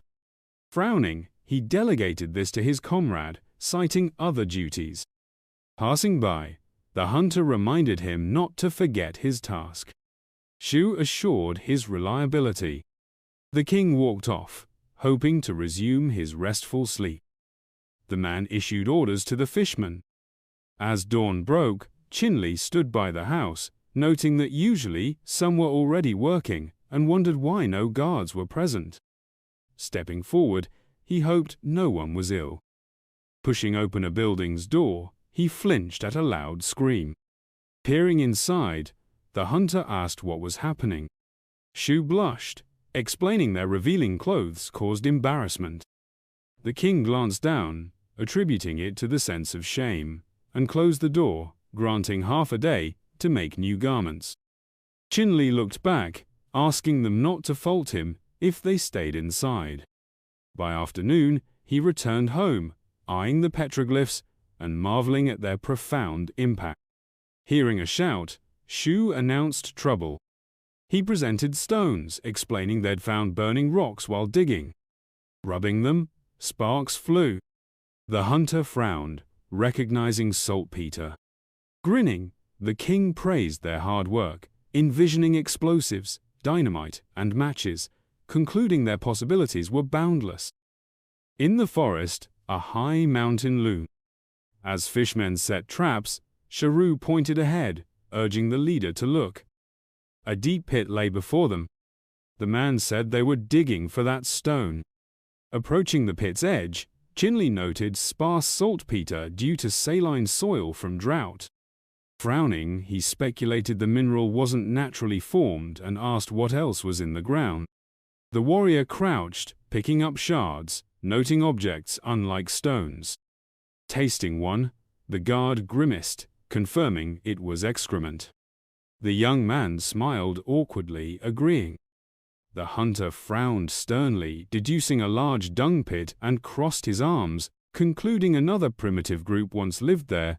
Their civilization advanced enough for a toilet. Picturing the mountain tribe, he thought they might have settled here before. Shu climbed out, and Chen Liyi ordered him to collect saltpeter and bury the site, leaving minimal traces. Frowning, the boy demanded more traps and signal towers. The man gaped, asking what he meant. 4 days later, the bright sun rose over the settlement. Strolling the street, the young man rejoiced that everyone had a home, the first step toward happiness. Luton asked what this meant. The hunter raised his hand, explaining that providing food, clothing, and shelter solidified the tribe's foundation. Shanling spread her arms, delighted at her friend's return. The king ran, asking his comrade to hold her back. The girl tackled him in an embrace, crashing through a house's door. The planet trembled at the impact. The warrior approached the wrecked house, asking if His Majesty was unharmed. The heroes lay on the ground. The guard urged the savage to rise, lest she crush the king. Shanling clung tightly, shouting that he couldn't die since the houses were built. Wiping his chin, Chen Liyi asked her to quiet down and confirm if it was true. The girl raised her hands, reporting 10 houses built for about 50 people. Fishmen reinforced the structures. The guy noted progress was on track, deciding all could move in within 2 days. The young man patted his friend's head, commending her excellent work. Standing, the hunter asked her to be less impulsive next time and repair the house. The wild girl waved dismissively. The king declared their next focus, securing food and supplies. The fishermen cast their nets into the river, while the monster brandished his spear, proclaiming he'd snagged a massive fish. Meanwhile, the girls were busy stringing fish onto drying racks. The protagonist grinned, realizing that fishing was their true calling, far more fitting than digging pits or constructing shelters. Ao secured a fish by its tail, and Chen Liyi noted that the tribe's food reserves had grown substantially, thanks to their new members.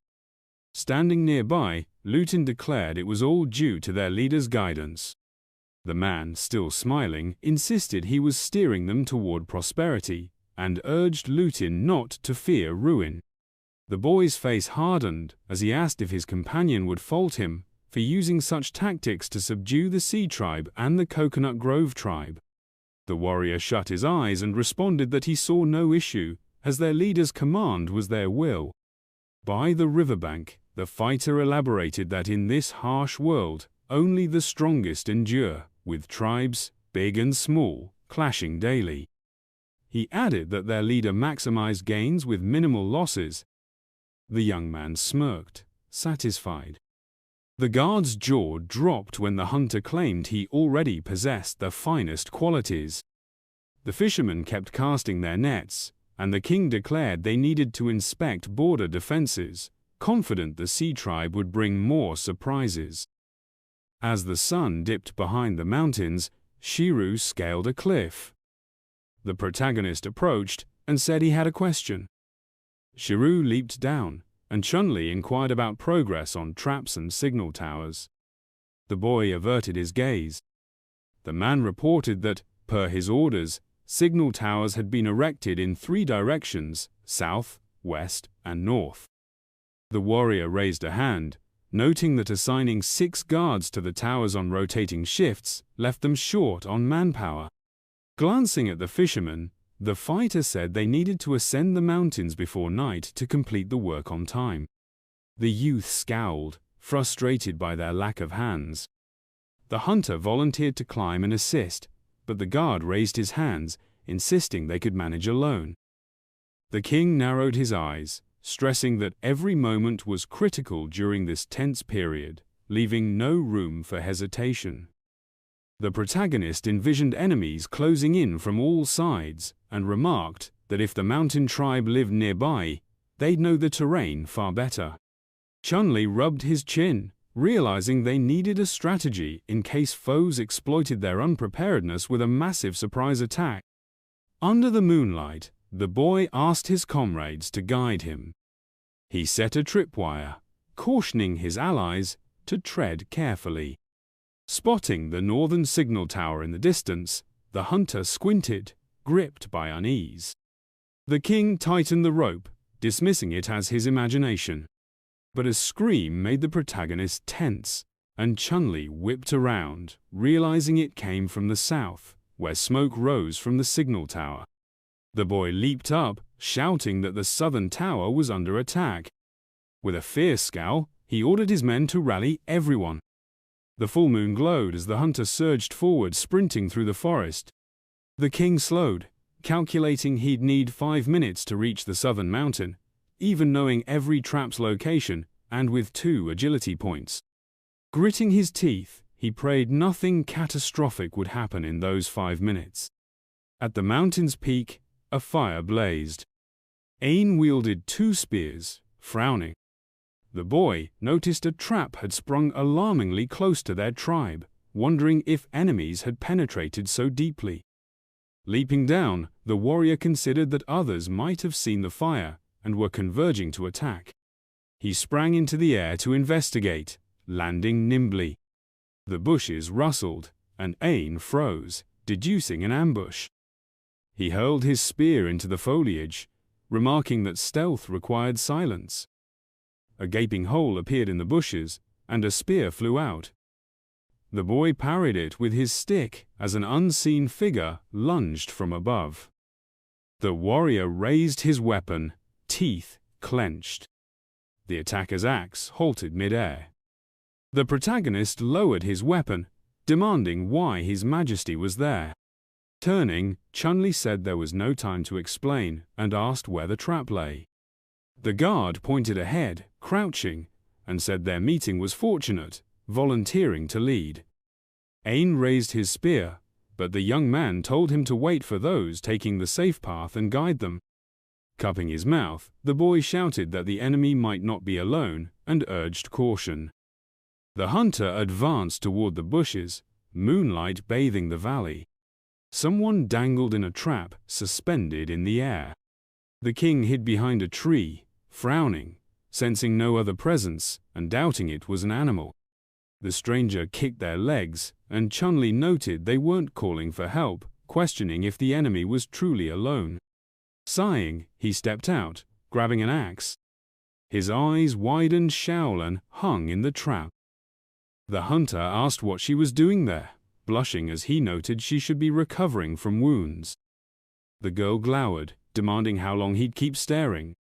Closing his eyes, the king chuckled, saying such a sight was rare.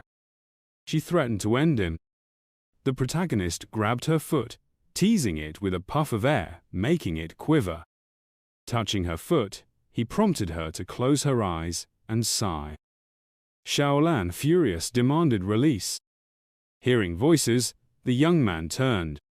She gritted her teeth, vowing to kill anyone who saw her like this. The hunter promised to free her, untying the ropes and shouting for his comrades to stay back, warning of danger. From behind the bushes, Shiru frowned, asking if they should rush to save their leader. Ain, judging by the voice, agreed something perilous was afoot. The boys' brows furrowed, suggesting their leader was hiding something personal, noting women often avoided them during private moments like bathing. The warrior's eyes widened, observing subtle changes in everyone. Xiaolan leaped to the ground, and Chen Liyi shut his eyes, realizing he'd forgotten to inform the tribe about traps and safe paths. The queen looked down, admitting she didn't expect her friend to know such clever tricks. Under the tree, the boy confessed his oversight and asked why she was there at night. Xiaolan turned, explaining she'd overheard 2 sea tribe members. In her memory, a fisherman told his companion it'd be wonderful to return to the beach for fish, shrimp, and shellfish. The monster raised his hands, saying better food would boost their energy. The boy narrowed his eyes, guessing the salt in the food was key. A girl watched the monsters, and one mentioned jackals blocking the beach path. The woman told her companion she wanted to find a safe route. The hunter, by the bushes, noted no jackals were there 5 days ago, suspecting some sea tribe members had slipped out recently. Xiaolan asked if they should be executed, but the king smiled, saying that wasn't his plan. Frowning, he admitted he'd overlooked a security flaw and suggested organizing patrols. Chen Liyi raised a hand, noting they needed to clear the beach path and establish a camp. Confidently, he said fishing was secondary to securing dodo birds, their eggs, and a salt industry. Looking at Xiaolan, he promised to handle the jackals. She offered to assist with patrols and covert missions, urging him to strategize against the jackals and expand territory. The hunter grinned, asking if she worried for him. Xiaolan brushed him off, telling him not to flatter himself. They approached the bushes, and she expressed concern about splitting forces to guard 2 territories. The king placed his hands on her shoulders. She reminded him the beach was once attacked by the mountain tribe. Leaning in, he said they'd visited days ago, so it should be safe. Showing a map, Chen Liyi explained that the mountain tribe, their camp, and the beach formed a triangle, enabling mutual support through shared information and resources. As poisonous smoke felled people, he noted living together made them vulnerable to poison. Xiaolan, confused, spread her arms and agreed to follow his plan. Behind a bush, Shugu asked when their leader would finish. Under the full moon, the group trekked through the forest. The leader raised a hand, asking if his brother was certain about jackals on the path. The fisherman frowned, saying he saw them 2 days ago, so they were nearby. As they neared the bushes, a hyena leaped out, baring its fangs. The beast lunged at the monster, but the tribe leader struck it with a fist, sending it crashing into a tree, snapping it in half. Hook bared his teeth, growling. More dogs emerged, and Luton urged caution. The young man grinned, telling him not to worry. The leader cracked his knuckles, suggesting he take the left, while the fisherman landed a heavy blow, claiming the right. A hyena fell, and the hunter called it trivial. 2 beasts pounced, but the monsters shielded their leader, dispatching the dogs. The king lowered his gaze, opting not to fight, seeing it as a chance to train recruits.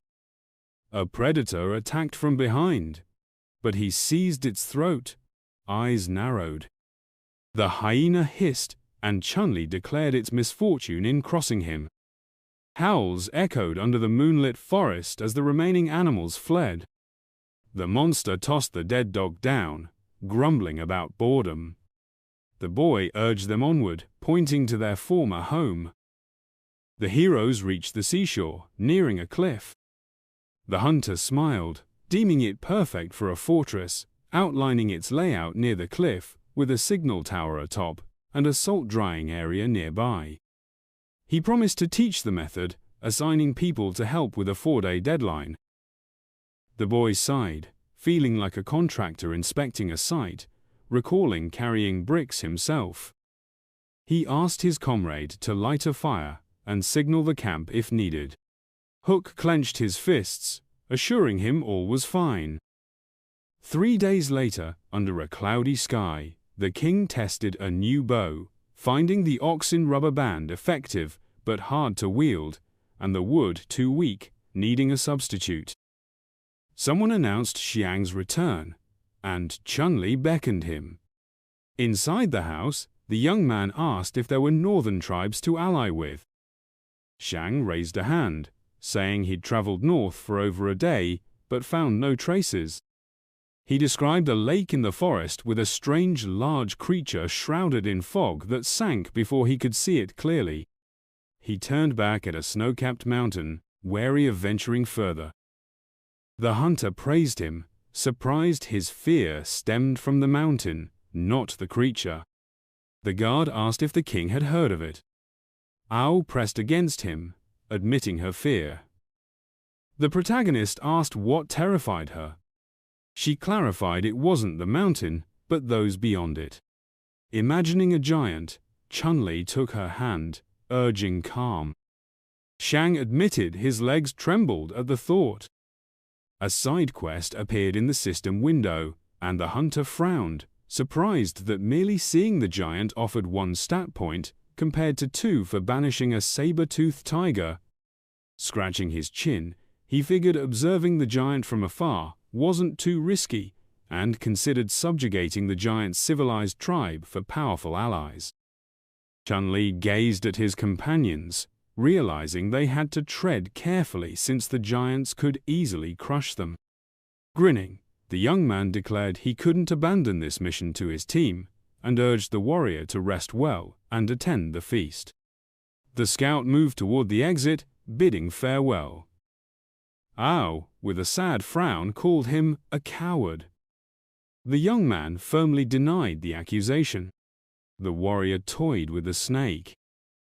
The hunter noted that his heightened sense of danger, far superior to most, made him acutely aware of certain things, but allowed him to roam the outside world freely. The girl averted her eyes when the king inquired about the wedding preparations. The woman turned to him, stating the arrangements were nearly complete. Casting a sharp glance, the hero requested gear for 4 people, explaining he planned to take someone on a lengthy journey. The wild man asked about the risks. Chen Liyi, smiling, said he merely wished to scout the nearby lands, and complimented the fine garments. All remarked that his words were inspiring, especially since leather was now a valuable resource. The girl asked when His Highness would depart. Heading for the door, the young man announced they'd leave the day after the wedding and banquet. 2 days later, clouds drifted over the settlement. The youth trained with a shield in hand. The hunter lowered it, noting the hardwood and oxhide interior paired well. The king set the shield down, realizing his 2 days of hard work had paid off. Inspecting the weapons, he ensured everyone would receive new ones soon. A knock came at the door, and the hero invited the guest in. A woman entered, urging him to dress as everything was ready outside. Chen Liyi thanked her. The sun shone on the building as Shu and Ain scattered petals before their comrade, offering congratulations. The young man raised his brows confidently, a smile spreading across his face. The petal path led to the bride. Stepping forward, he recalled that in his past life, he'd have toiled endlessly. The tribe smiled at him. The hunter realized he now had loyal followers. Xiaowan clasped her hands before her. The king approached her, feeling this was almost dreamlike. Taking her hand, he sensed a true connection to this world. Looking at the joyful woman, he proclaimed that in his absence, the newcomer tribe would be under her leadership. The crowd cheered, raising fists as Chen Liyi named her his wife. The heroes exchanged glances, and the tribe urged the newlyweds to kiss. They drew closer. Shanling teared up, and the wild girl closed her eyes, admitting the scene was deeply moving. That evening, a fire burned outside as tribesmen wished their leader good night. The young man closed his eyes, pleased everything went smoothly. He frowned when Ain mentioned the queen awaited him in the palace. The hunter grinned slyly, picturing his wife wielding a whip, eager to express her love. The king gasped and yelled as he was struck. Spreading his arms, the hero hoped this would be thrilling. Chen Liyi opened the door, announcing his return to his wife. Xiaoan sat on the throne, her expression fierce, as if flames surrounded her. The young man wondered if she truly meant to harm him. She scowled, giving him a chance to explain himself. Narrowing his eyes, he asked what she meant. She brandished her whip, telling him not to play dumb. The hunter reminded her it was their wedding night and pleaded for gentleness. The queen lowered her weapon. The king regretted giving it to her. She looked away, asking if he really planned to leave right after the ceremony. Chen Liyi smiled, admitting he'd been scared, then adjusted his cloak, clarifying her misunderstanding. Placing a hand on her shoulder, he promised to explain everything. By the fire, Xiaoan asked if he truly aimed to persuade the giants to join their fight against the mountain tribe. The young man confirmed, adding he'd take 3 tribesmen for safety. The hunter frowned, warning that the trip's true purpose must stay secret. The king looked down, noting his friend's fear of giants. Raising her brows, the girl asked why she couldn't join. He replied that one of them had to stay with the tribe. Drawing a weapon, he said she had more pressing duties. A confident smile crossed his face as she asked what they were. Handing her a sling, Chen Liyi promised to teach her its use, envisioning a person wielding it and explaining he needed a trained squad. The heroes trekked through the forest. The young man placed his hands on his hips, declaring his companions reliable. Feeling a disapproving stare, the hunter glanced back. The girl quickly looked away. The king imagined her attacking him with a knife, fearing her intent. Earlier, he'd grabbed his wife's shin, asking why her legs were so soft. The queen told him to stop. Xiaoan frowned, suggesting he pick someone from the Sea Tribe and Coconut Grove for the journey. Looking away, Chen Liyi chose Hugh to test his combat skills and assigned Shiru to temporarily oversee the beach fortress. Frowning sternly, he noted this would prevent trouble from new tribe members in his absence. From the throne, the girl declared Ayun must go with him. Narrowing her eyes, she warned it wasn't a request. Rising, the queen explained Ayun was the strongest and bravest, adding she'd feel better with her along. Grabbing his cheeks, she told him not to worry about past events. The young man frowned, thinking he wasn't concerned. The hunter glanced back, hoping Ayun would save him if trouble arose. The boy approached, sensing they were being watched. Bushes rustled behind them. The warrior dismissed it as imagination. Smiling, the king realized it wasn't imagined and asked if he knew about the lake ahead. The hero confirmed, saying Xiong had told him everything. The leader touched his chest, certain their comrade had seen the monster. 2 red eyes glowed under the water. The fishman frowned, recalling how, as a child, he saw the creature swallow a leopard whole. Holding a water skin, the amphibian said he was too young to fear it, and would fight it if given the chance. The chief drank, and Chen Liyi marveled at his luck in encountering the beast. Ain shivered, but the boy said he didn't care who they met, eager to face someone strong. He looked away when the young man expressed a desire to meet a giant. The warrior crossed his arms, advising against such hopes. Leaning in, the hunter asked if giants truly existed. The warrior looked down, explaining that before meeting him, their tribe had over 30 members. On a rock, people danced around a fire until a giant parted the trees, attacking the settlement. The beast devoured its inhabitants. Ain said they were too weak to resist. The monster's jaws swallowed people whole. The boy's eyes widened, saying survivors would never forget that horrific sight. The king frowned, understanding why Xiang and others trembled at the mention of giants. Holding a plant, Hiyu warned his comrades not to eat it due to its harmful effects. The hero leaned toward yellow berries on a bush. The system flagged them as poisonous. The leader scratched his nose, and Chen Liyi chuckled at the chance to try the plant. Looking down, the boy admitted these lands were unfamiliar, hoping for no surprises. The young man smiled, eager to explore everything. System windows popped up, describing plants. The hunter darted between bushes, identifying medicinal ones.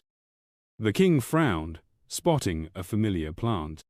His eyes gleamed as sunlight hit the millet. The hero tossed an ear of corn into the air, thrilled to find grain. A side mission window appeared. Raising a finger, Chen Liyi declared they'd enter a farming era, learning to make food and medicine with clay. Sitting by the grass, he decided to return later since it wasn't ripe.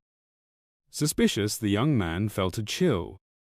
The hunter scanned the area, realizing it wasn't his hostile companion. Ain pointed ahead. The king frowned sternly. Nearby grew reamy bushes, useful for ropes, fabric, and paper. Smiling, the hero praised his friend's find, suggesting they gather the grass on their return to diversify their tribe's clothing. The boy pointed, clarifying he didn't mean the plants. Chen Liyi froze, looking forward. Something rustled under the trees. An angry hyena emerged, followed by its kin. The boy guessed they'd been tracked for a while. The young man drew an axe, deciding the animals sought revenge. The dogs bared their teeth, growling. The hunter raised his weapon, vowing to eliminate the threat entirely. The group charged. Two predators lunged at Hugh. The leader grabbed their throats. The fisherman grinned, noting they'd come willingly. The amphibian slammed the beasts together. Iron stabbed one with a dagger. More hyenas attacked her, her eyes widening as they collided mid-air. The leader shook his hands, calling it impressive, and smiled, telling his comrade not to thank him. The predators fled, disappointing the leader. The king rallied his team to pursue and finish them. Imagining the beasts running, he ordered no escapes. The animals glanced back as Chen Liyi leaped over a fallen tree, shouting they wouldn't get away. Frowning, he realized continuing the chase with 2 agility points was unwise. Hearing a scream, he turned, asking what happened. Vines lifted the woman upside down. Looking up, the hero questioned what was happening. A giant flower opened its bud. The system warned it could destroy the environment and fed on animal. Chen Liyi frowned, realizing this differed from his primitive world knowledge. Ayun pulled her legs up, demanding the flower release her. She dropped her knife, which melted in the plant's liquid. The woman scowled. The boy gaped in shock. He and Ain hid behind trees. The young man asked why they weren't saving her. The boy looked down, saying it wasn't unwillingness. Vines ensnared the heroes, and the warrior shouted they were trapped. A vine grabbed the hunter's leg. The king sliced it with his axe, rushing forward, vowing to save his comrades. The monster sent vines at him. Chen Liyi stopped, trembling. Ayun closed her eyes, urging him to flee. The flower swallowed her. Vines blocked Chen's path. He cut them, ordering the enemy to vanish. Hyenas appeared behind, and he resolved to save at least Hugh and Ayun. The beasts approached, bearing fangs. The leader threw water skins, knocking them down.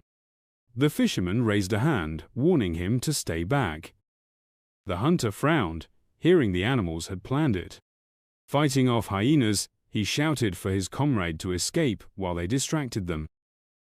Cutting more vines, the king noted their slowness, guessing the predators used speed to lure them. The flower aimed more vines. The hero hid his hands, realizing the dead trees should have tipped him off. Chen Liyi smiled, deciding to take a risk. Swinging his axe, he felt helpless. Grabbing a stone, he threw it at a tree, striking sparks between it and his weapon. The king realized anything could burn. Grinning, he wished his foes to ashes. Chen Liyi charged, swinging the flaming axe. The flower spat humoral fluid, and Ayun fell with it. The boy lifted her, asking if she was okay, urging haste as Hugh and Ain were still in danger. She looked down, and he promised clothes later. The heroes fled the burning field. The king shot a fire arrow at a tree, concluding the hyenas were no longer a threat. Seeing water ahead, he gritted his teeth, urging his friends to dive into the lake to survive. A hyena pounced on the woman. The boy warned her, leaping to save her. Ayun grabbed his hand. The hunter threw off his cloak, which the beast tore. The predator's red eyes flashed, growling. The king glared fiercely. The cloak ripped apart. Chen Liyi fell, clenching his teeth, struggling to hold back the frenzied beast. He snarled and shouted at him.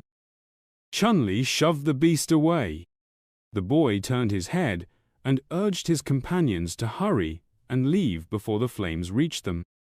Frowning intensely, the young man noticed the hyena was weakening and chose to exhaust it before the fire spread further. Suddenly, an arrow struck the predator's neck. The dead animal collapsed instantly. The hunter scanned his surroundings warily. A girl stood holding a bow in her hands. The woman looked up, startled, when the king asked if she truly knew how to wield a bow. Standing up, the warrior explained she had learned by observing the leader and admitted she lacked the strength to continue the journey. The protagonist grasped her hand and asked what they were discussing. Chen Liyi, with a resolute frown, told his companion to hold on tightly. The boy hoisted her onto his back and declared they would escape together. The heroes dashed through the blaze. Ain yelled that time was running out. The trees around them were consumed by flames. Perched on his back, the boy asked if he could switch places with the leader. The leader glanced back and said he still had the strength to toss him into the lake. The warrior pleaded with him not to. The young man pressed forward, breathing heavily. The girl clung to him and confessed she had planned to seize the moment to kill him for real. The woman raised her brows and asked if he had truly orchestrated the attack of the black bulls. The hunter scowled fiercely and asked why she suspected him. The warrior shot him a stern look and said she knew he wouldn't admit it. In her memory, monsters had assaulted the settlement. Ion explained that some were already injured, and their weapons couldn't pierce the bulls' thick hides. The tribesmen charged into battle. The girl remarked that their fierce fight against the bulls only deepened her suspicions. A flower was incinerated in the fire. The woman revealed she knew her arguments wouldn't sway Xian, so she planned the attack without her approval. The warrior pressed a knife to the king's throat and warned him against sudden movements. The protagonist kept running. Ion suggested he abandon her to avoid future trouble. Chen Liyi, frowning tightly, insisted they needed to rush to safety, and then she could confront him. The boy sprinted through the flame. The girl cautioned that she would watch him closely and kill him if he betrayed them. The boy grinned and asked to be punished for his misdeeds. The heroes neared the water. The woman assumed her ally had simply shirked responsibility. A splash broke the water's surface. He emerged, relieved they were safe. Standing in the water, the leader concluded they had reached safety just in time. Squinting, the hunter noticed that 2 of the 4 were unable to move and realized they should abandon the plan to find the giant. The fisherman glanced at him when the king asked him to guide the others to the spot where they found nettles and promised to fetch medicine. The sun rose over the mountains. Ain applied salve to his leg. The boy lifted it and said he felt no pain anymore. The protagonist urged him to take a break while they gathered herbs. Chen Liyi started slicing the plants, marveling at the potent medicinal qualities of the local flora. The leader clenched his jaw and inquired about the odd scent in the air. Raising his hand, Hevu questioned why there was a hyena-like odor and suggested it might be lingering on his skin from a recent skirmish with them. The man peered into the shrubs, skeptical of the explanation. Suddenly, the young man's eyes widened in astonishment. There, nestled in the grass, were tiny cubs. The hunter lifted one gently and deduced that the animals weren't there for vengeance, but to guard their young. A system prompt appeared beside him, and the king was startled to see it triggered a new side quest. The protagonist gazed fondly at the cub and accepted the mission. The group ventured deeper into the forest, carrying bundles of nettles on their backs, when a thunderous roar echoed. The team froze, confused by the sound. Chen Liyi glanced downward, muttering that their luck couldn't be that bad. A massive bear had left claw marks on a nearby tree and now emerged into the clearing. Ain's mouth dropped in terror as he shouted that they were in deep trouble. The beast roared, its jaws wide open. The young man slung the nettles off his back, realizing the creature was about to charge, and they couldn't outrun it with 2 injured comrades. The young man tossed the herbs aside and declared he'd distract the beast so his companions could take a safer route home. His friends protested, but the hunter turned back and told them not to waste words. The bear reared up on its hind legs. The king stated they had only 1 shot and urged his allies to follow his plan. The protagonist drew an axe, and Chen Liyi brandished it, instructing the fisherman to protect the rest of the group. Then the young man charged into battle. His comrades fled the clearing. The hunter approached the beast and challenged it to focus on him. Leaping forward, he raised the axe above his head. The man-eating bear glowered, swatting the warrior back with a powerful paw.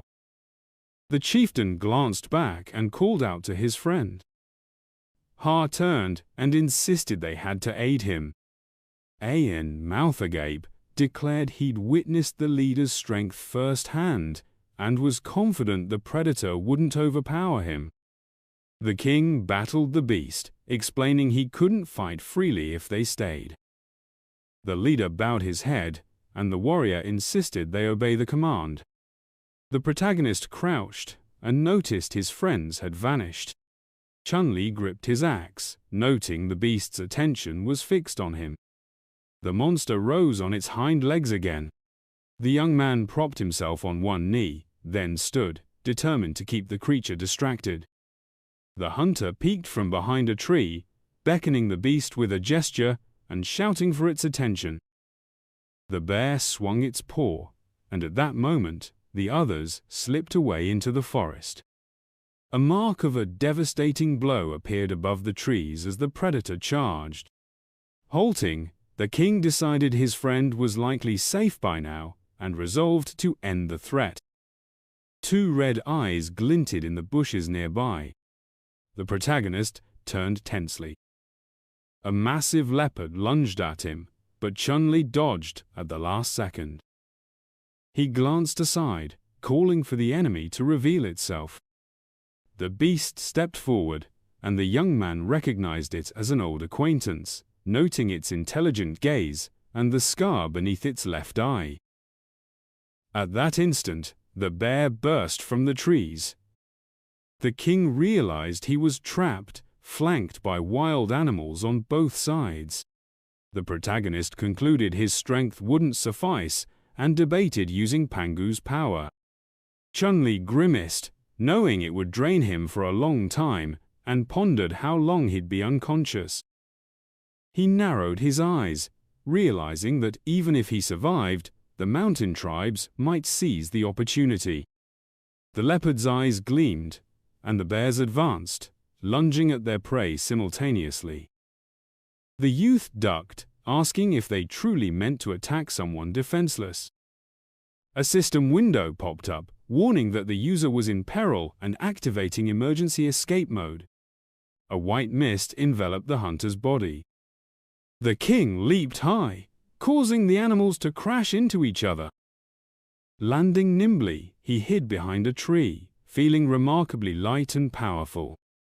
The predators glared at him, displeased, and charged again. Chen Liyi taunted, asking if they still wanted to finish him. The young man bolted, warning the beasts not to push their luck. He headed toward the snowy mountains. A red system window appeared, cautioning that the escape mode's effect was temporary. Pausing, the hunter realized he'd outrun the enemies and marveled at the escape mode's effectiveness, though it was costly. The king looked ahead, noticing he'd reached the mountains without realizing it. Smirking, he wondered why he shouldn't climb the snowy peaks and seek the giant. Snow fell as he advanced. The protagonist was amazed he could run so far without tiring. Chen Liyi took a step, pleased that his body felt light and didn't sink into the snow. Lowering his gaze, he saw he was nearing the summit. Suddenly, he looked up in shock.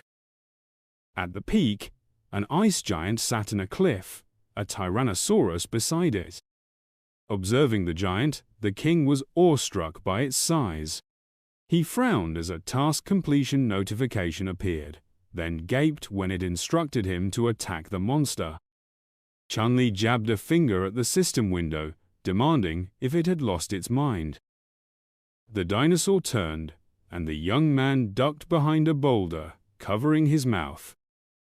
He grinned, thrilled that the task offered 9 attribute points. Peering from his hiding spot, he decided to attempt it before the escape mode faded. The king picked up a rock and hurled it at the monster. It landed nearby, and the lizard bared its teeth, growling furiously. The protagonist realized he'd provoked it. A message confirmed the task's success, but Chen Liyi scowled upon reading about a third trial. Checking the system window, he learned he had to defeat the giant alone. Peering from behind an ice block, he mused that 100 stat points awaited him. The Tyrannosaurus guarded the beast. The hunter wondered if he should try. Suddenly, the monster slammed its fist into the ground, sending snow cascading over the king. Shaking it off, he declared he wouldn't agree to this, even for 10,000 points. As the sun rose over the mountains, tribe members gathered in a clearing. Xian approached, asking if they'd found anything. Receiving no clear response, she ordered the night patrol to widen their search and keep looking. An approached, suggesting they prepare for the worst. Turning to her subordinate, the woman reminded him that her husband had risked his life for her and forbade such talk. A fisherman ran up, shouting that the king had returned. The people rushed to Chen Liyi, asking if he was all right. The boy looked up, and the tribesmen rejoiced at his return. Shanling raised her hand, questioning why her comrade hadn't lit a signal fire for aid. Huang replied that the leader didn't want to rally the tribe. The queen stepped forward, asking the crowd to disperse so her husband could rest at the palace. The boy took her hand. Xiao Wang ordered everyone back to their duties, vowing to care for him. She glared fiercely, threatening to deal with anyone who spoke out of turn. The tribesmen watched her tensely as clouds gathered over the settlement. Luton stood guard at the main building's entrance. Collapsing onto a bed, the hunter was relieved his friends had escaped, admitting he hadn't expected them to return safely with the hyena cubs. Rising from the bed, the king instructed Sung to tend to the puppies, noting that they might aid him on future raids. The woman prodded her husband with her foot, urging him to look after himself first. The queen glared sternly and declared that he needed rest. The protagonist assured her that sleep would restore him, as he wasn't wounded. Xian glanced downward and vowed to speak with Sheng. The girl pressed her foot against her husband's stomach, pleading with him not to shoulder every burden alone. Chen Liyi quivered and asked her not to tread on him. She replied that she couldn't bear to lose her man too soon. Raising her hand, she wished him a restful sleep. As she left, the man watched her go, silently deeming her a sadist. The queen exited the building, exhaling deeply. Luton observed her and inquired what troubled her highness. Xian responded that she was fine. Passing a guard, the girl ordered him to bar anyone from entering the chambers. The young man sat on the bed, gazing at the status window before him. The hunter raised his brows, reflecting on how he'd lost 4 attribute points but gained 10 more, resulting in no net loss.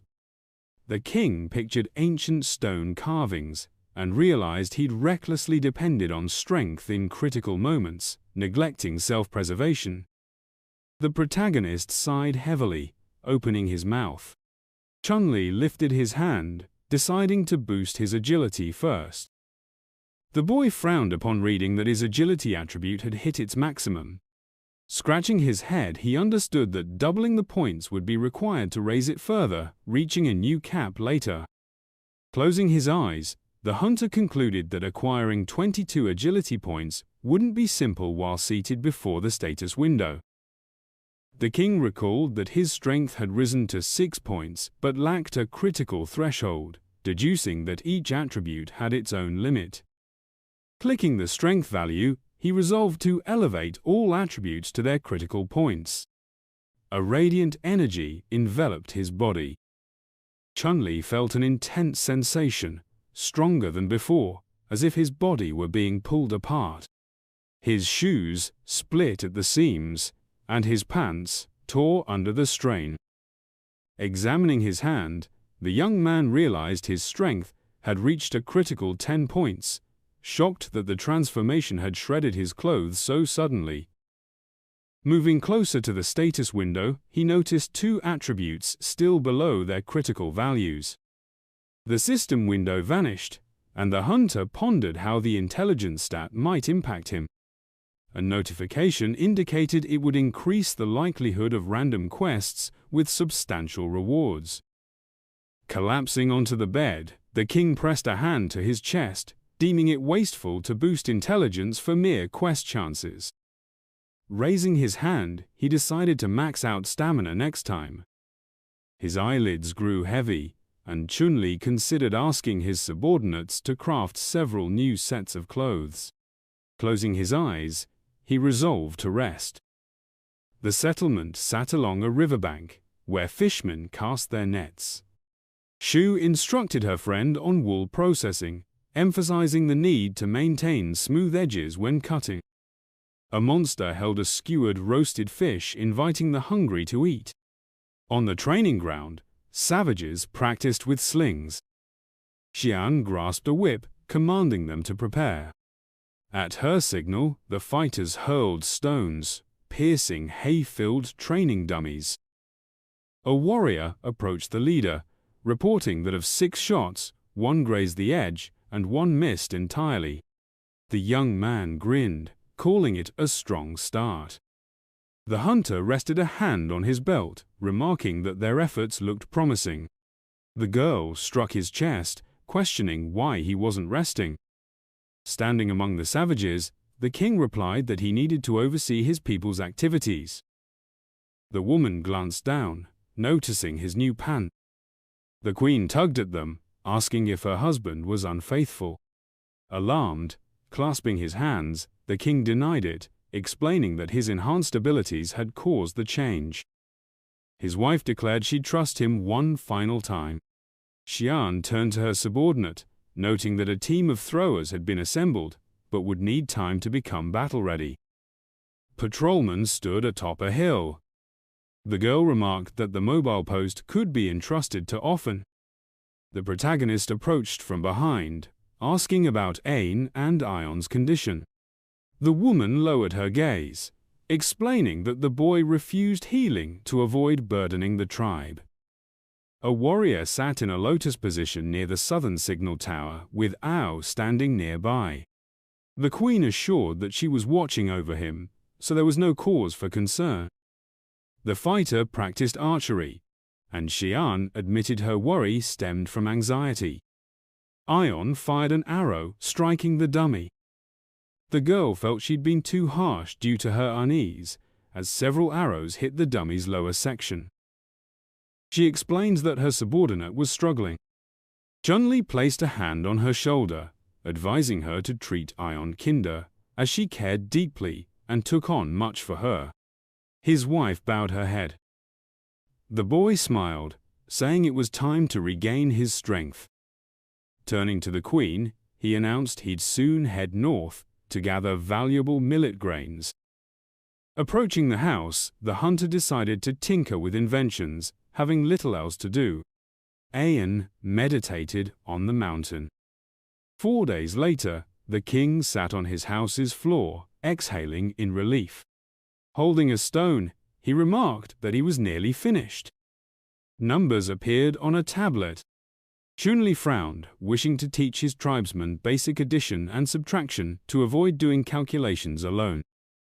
A system window materialized, surprising the boy with 20 technology points earned at once. His jaw dropped upon learning the technology store was accessible, and he asked how to use it.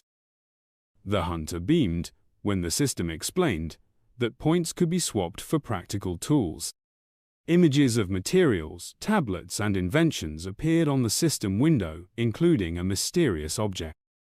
Grabbing the notification, the king was astonished to learn he could exchange points for resources. Smiling, he decided to explore the options. Chen Liyi sat on the ground, initiating an exchange.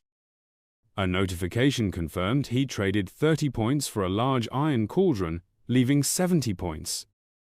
Delighted, he held the cauldron, deeming it a wise choice. He asked someone if they thought he'd squandered 30 points on a pot, chuckling and wagging his finger, saying they didn't understand. He envisioned cooking, noting the cauldron's use for boiling and evaporating salt, and its iron construction made it potential armor if worn on the back. Imagining a warrior, he thought it could serve as a shield if strapped to the forearm, with a critical ability to kill when activated. Ain entered, pausing in confusion. The king, in an odd pose as if dancing with the cauldron, blushed and claimed he was communing with gods and spirits, which Ain wouldn't understand. He nodded in agreement. The sun blazed over the valley. The protagonist sat in a shallow pit, watching a fire he'd lit. He concluded he'd achieved his goal of digging a ground furnace to boil water, earning 10 more technology points, which surprised him. In the past, he'd admired a professor and gained knowledge he never expected to apply. The water boiled, signaling he could add food. Opting for fish soup, he tossed fish into the cauldron, laughing as he stirred. Hu peered over his shoulder, astonished. The soup finished, granting another 10 technology points. Inspired, Chen Liyi felt fortunate that day. Shu approached, holding something, and announced they'd produced salt from their salt work. The old hero, eyeing the salt bowl, gained another 10 points. Chen Liyi laughed, saying Shugu's timing was perfect. He urged him to stay and try the soup with everyone, and Shugu agreed. The king reflected that the cauldron was a worthwhile purchase, as he'd quickly recouped the 30 points.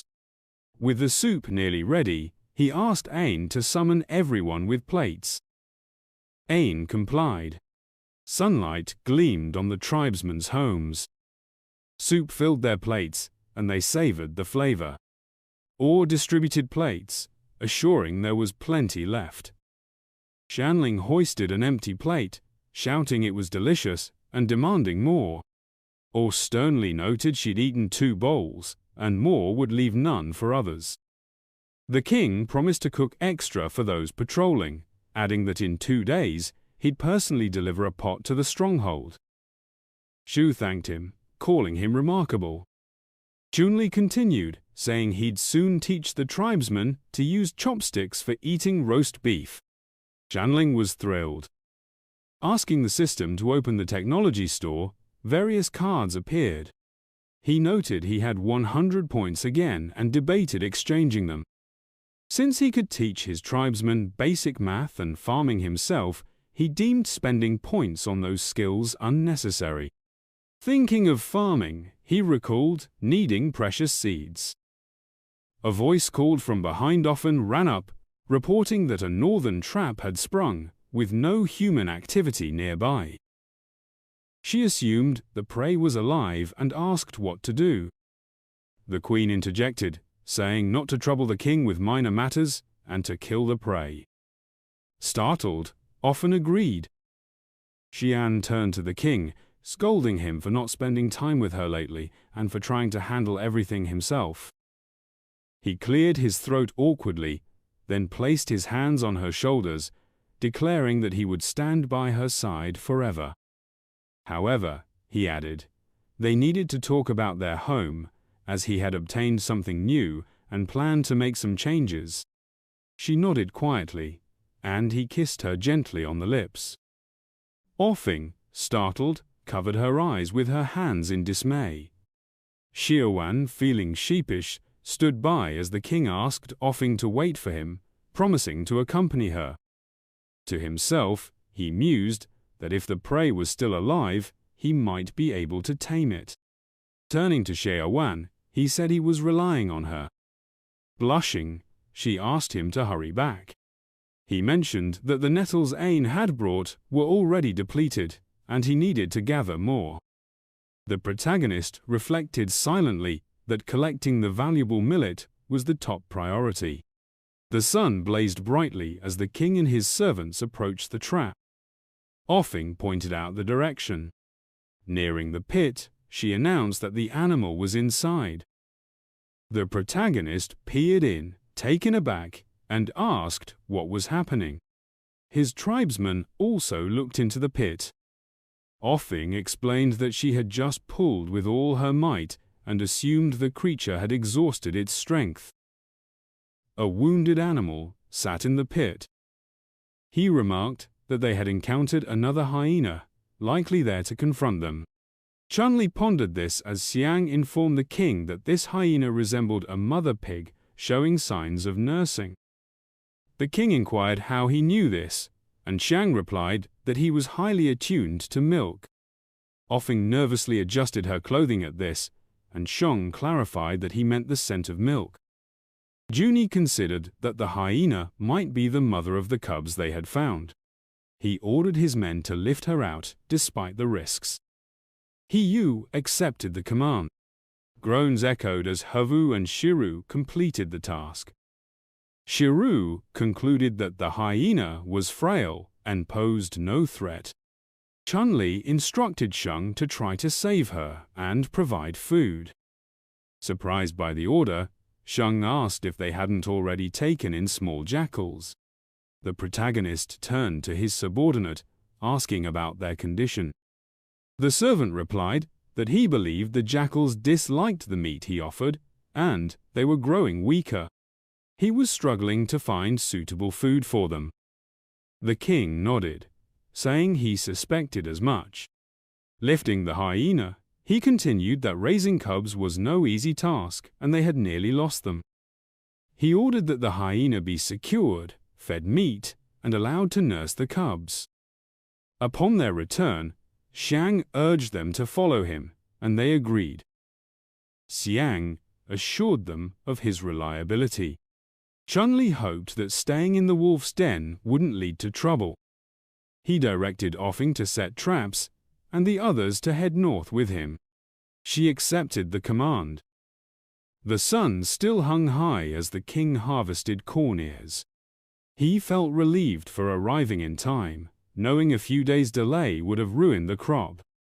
Then he thought there was still time before heading back to gather more medicinal herbs. As the sun began to set, they started their return.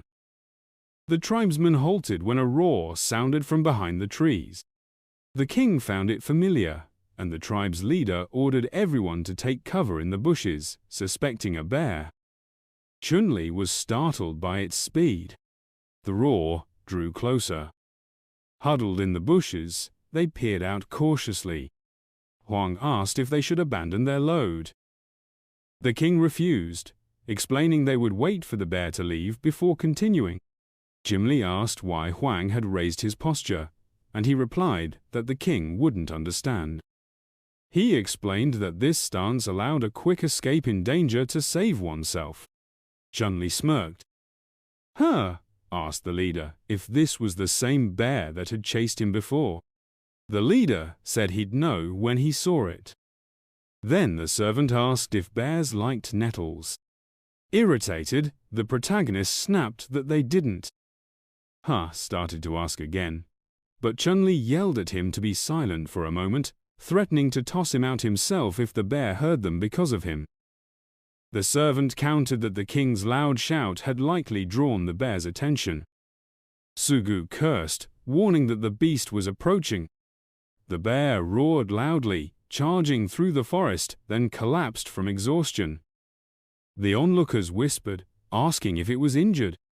Hansa suggested it was a perfect chance to seize the prey and asked if the king agreed, but the king was perplexed. Suddenly, shouts echoed from a distance, calling to one another to come quickly, urging pursuit and insisting the bear not escape. The bear bolted away. The tribesmen cautioned each other to stay vigilant, suspecting someone was hunting the bear. The king was astonished. From the forest, members of a rival tribe chased the bear, spurring each other on and insisting it couldn't have gone far. Chen Liyi mulled this over. Huang asked where the mountain tribe people were coming from. The protagonist cursed, leaping from the bushes to attack, shouting that it was time for vengeance, eye for an eye. Chen Liyi only managed to utter his name in frustration. It's time to exact vengeance on the man, eye for an eye, I growled, my voice sharp as I tried to snap the fishman out of his rage. But my efforts were futile. The sea tribe's leader was consumed by thoughts of revenge. Haihu, fists already clenched, charged toward the mountain tribe's people. His men stayed hidden in the bushes. I called out to Haihu again, hoping to reason with him, but it was no use. So I seized his left arm and yanked him back toward me. Thankfully, I had the strength to do it. A man from the mountain tribe glanced our way, but I quickly pulled the massive fishman into the bushes, shielding him from view. Catch him fast! The mountain tribe man shouted, thinking he'd imagined the movement. He barked another order to his group. Your Majesty, Haihu began, turning to me, ensuring I was listening before continuing, we can't just stand by when the opportunity is here. I responded in a low, menacing tone. Fool, don't let hatred blind you. Their forces outnumber ours. Attacking recklessly is as good as throwing our lives away. Our only edge is that they're exposed while we remain hidden. I explained this to Haihu as we watched the mountain tribe's men chase a bear. I added, even if we choose to fight, we must wait for the perfect moment. Follow me quietly. I signaled my people to move toward the enemy, sizing up the situation. The bear, growling in panic, kept running but soon collapsed, exhausted. The wound on its body was too grave. As it fell, the mountain tribe's men caught up. Ha ha ha ha! He's done running! They jeered. The bear let out a heavy sigh, aware of the grim fate awaiting it. Hey, keep moving, you beast! One man mocked cruelly.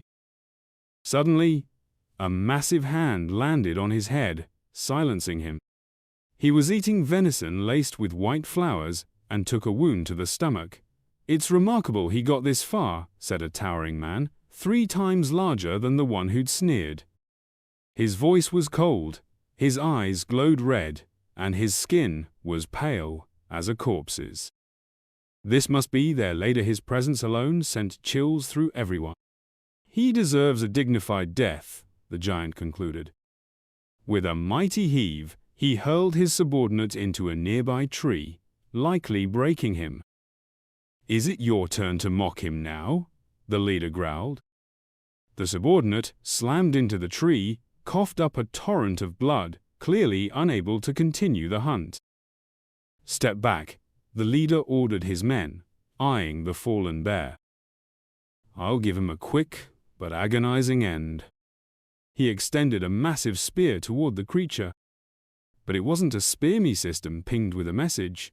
Obsidian blade. Obsidian is a natural volcanic glass, its edges razor sharp. As I listened, I thought about the venison mixed with white flowers. They're skilled at crafting poisons, I noted.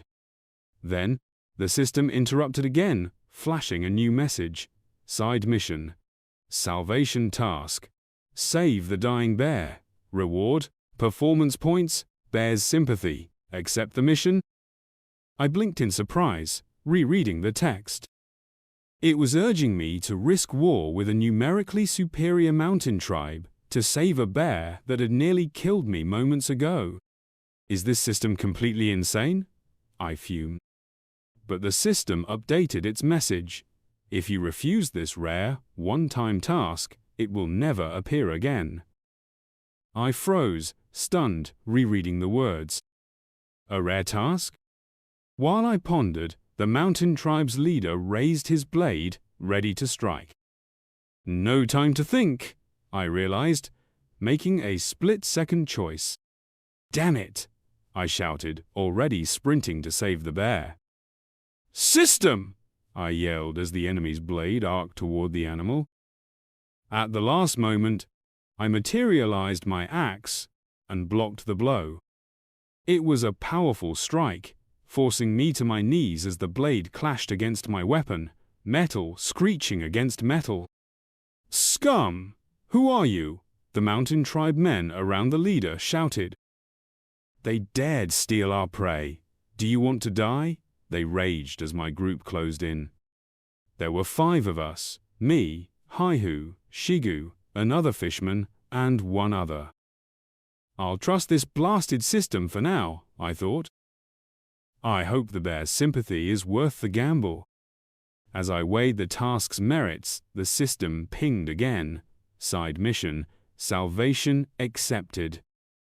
The bear was poisoned with common detour weed and wounded in the stomach. Stop the bleeding and neutralize the poison within 10 minutes, or it cannot be saved.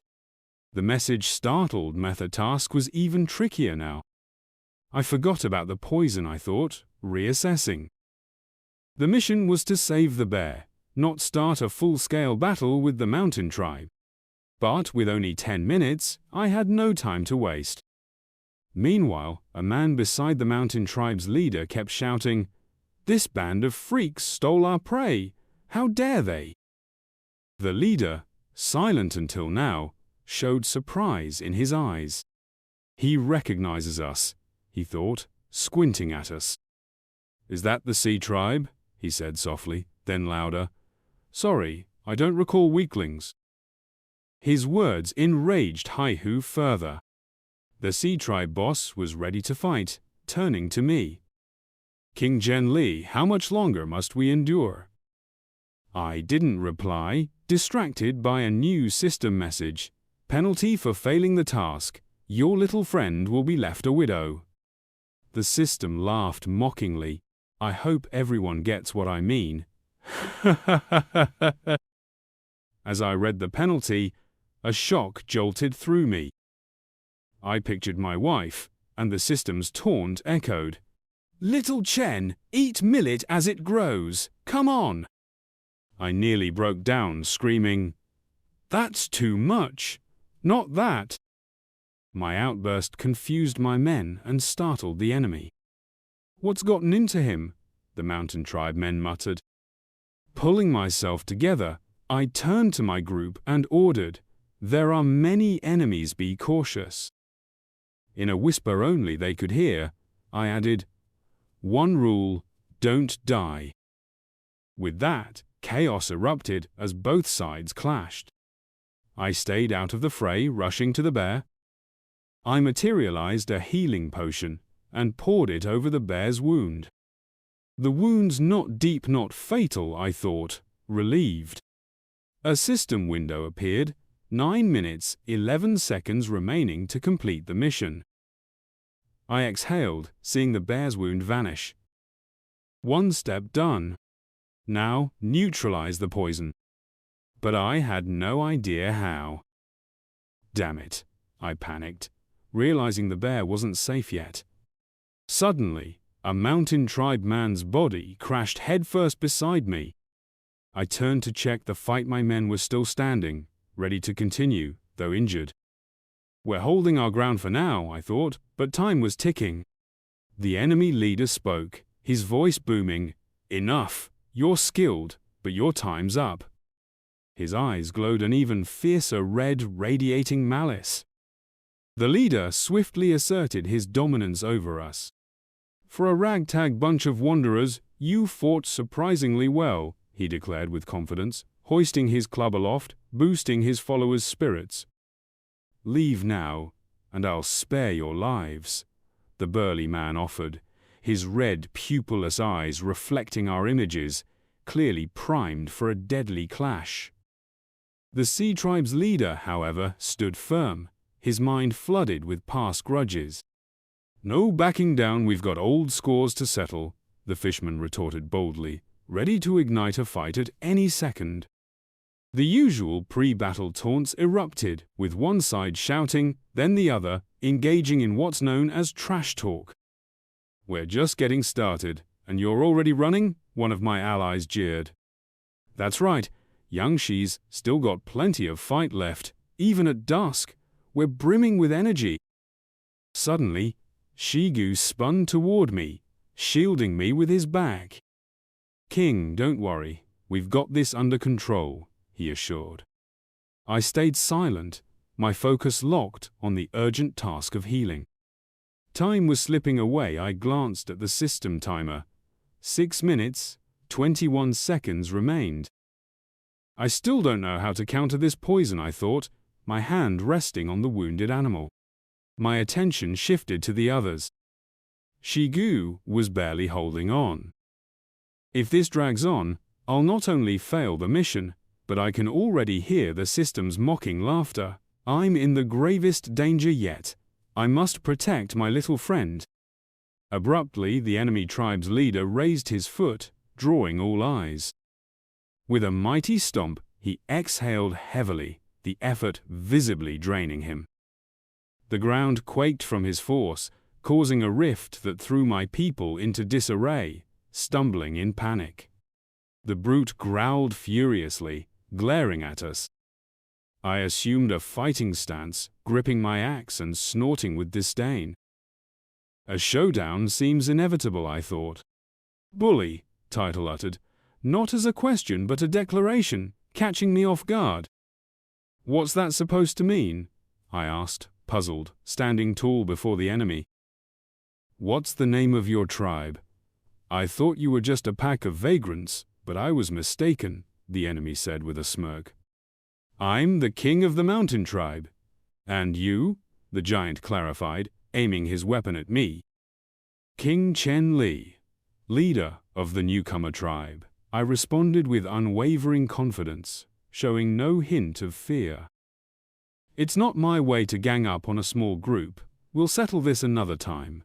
But today, I'm impressed," the big man said with a satisfied grin, his eyes blazing with the urge to fight, though respect for us tempered his actions. He wants a fair duel, I realized. They're finally acknowledging us. "Take your unconscious man and go," the mountain tribe's leader ordered, turning away. The man he addressed was coughing up blood. "Stop heaving, we're leaving," the leader barked as he passed, and the man rasped, "All right, King," barely able to speak without retching again. We stood motionless, watching the mountain tribe's crowd depart. After a moment, Shigu spoke, exhaling with relief. "Looks like we dodged a fight." I nodded, knowing a battle would have cost us dearly. Turning back to the bear, I muttered, "One problem's still unsolved." The timer showed 4 minutes, 12 seconds. A full moon loomed grandly over the forest and mountains. As the mountain tribe trudged toward their home, one of their men questioned their king. "Are we just leaving? That's too easy on them." He was bewildered, like most, but the king had an answer. "Today, I only brought a white flower for the hunt, not ginseng. Plus, the sorcerer's supernatural power in me is fading," he said, glancing at his hands, which glowed with faint purple flames. Reflecting on our brief clash, he added, "That kid's no pushover. He blocked my punch 70% of my strength with ease. His calm stance tells me he's hiding plenty. And that unusual weapon? Where'd he come from? Next time, I won't let them off so lightly." He gazed from his weapon to the moonlit sky. Meanwhile, we gathered around the bear, desperate to save it. "The bear's poisoned with white datura. Does anyone know how to neutralize it?" I asked, scanning my people's confused faces. "What now?" I wondered. One subordinate piped up, "King, why neutralize the poison? Isn't this our prey we risked our lives for?" "No time to explain," I snapped. "This is a matter of life and death." My shout made him flinch. I held up 2 herb honeysuckle and burdock. "These can counteract poison, but I'm unsure if they'll work on white datura. We have to try." I ordered, "Help open the bear's mouth. I'll administer the medicine." My men sprang into action, though I winced at their force.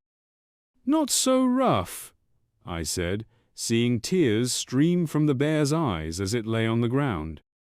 The timer ticked down, 3 minutes, 2.5, 2. We watched the beast, hoping for a miracle. With 1 second left, the system window flashed. "The poison in the bear's body is no longer lethal. The threat is neutralized." Stunned, I exclaimed, "Phew, I can finally breathe." Shigu asked, "Did we save him?" "His life's out of danger for now," I replied. Suddenly, the sea tribe leader grabbed Shigu's shoulders, shouting, "The mountain tribe isn't far. Can we chase them and avenge my people?" I responded carefully, "We don't know enough yet. Acting recklessly could cost us heavily. Even a victory with such losses would be no better than defeat. If we lose people, I'm firmly against it. They'll come to us eventually. We'll plan and build our strength." My words sparked whispers among my men. "What did the king mean, Yangshi?" one asked. "Ask less," Yangshi replied. "Take the nettles back to camp. I'll handle the bear," I commanded, hearing no objections. "Very well, Your Majesty," they replied. Turning to Shigu, I added, "Tell the Queen to bolster patrols with reinforcements and post sentries. Hurry, we'll have visitors soon." Once my people left to carry out orders, I sat alone with the bear. Building a fire, I leaned against the animal and closed my eyes. The full moon shone brightly, joined by a smaller, equally full moon, in the sky. A rustle stirred me. Opening my eyes, I spotted 5 pairs of multicolored eyes glaring from the bushes. "I knew you'd try to seize this chance," I said, unfazed. "Dinner's ready." Gripping my axe, I faced the sunrise as the sun crept over the horizon, illuminating the area. A growling beast wolf or hyena approached my campfire, startling me since predators typically fear fire. "What's this?" I exclaimed. The encounter was brief. I swiftly decided to skin the creature. "This meat's delicious too," I remarked, savoring the roasted game while the wolf's remains cooked over the flames.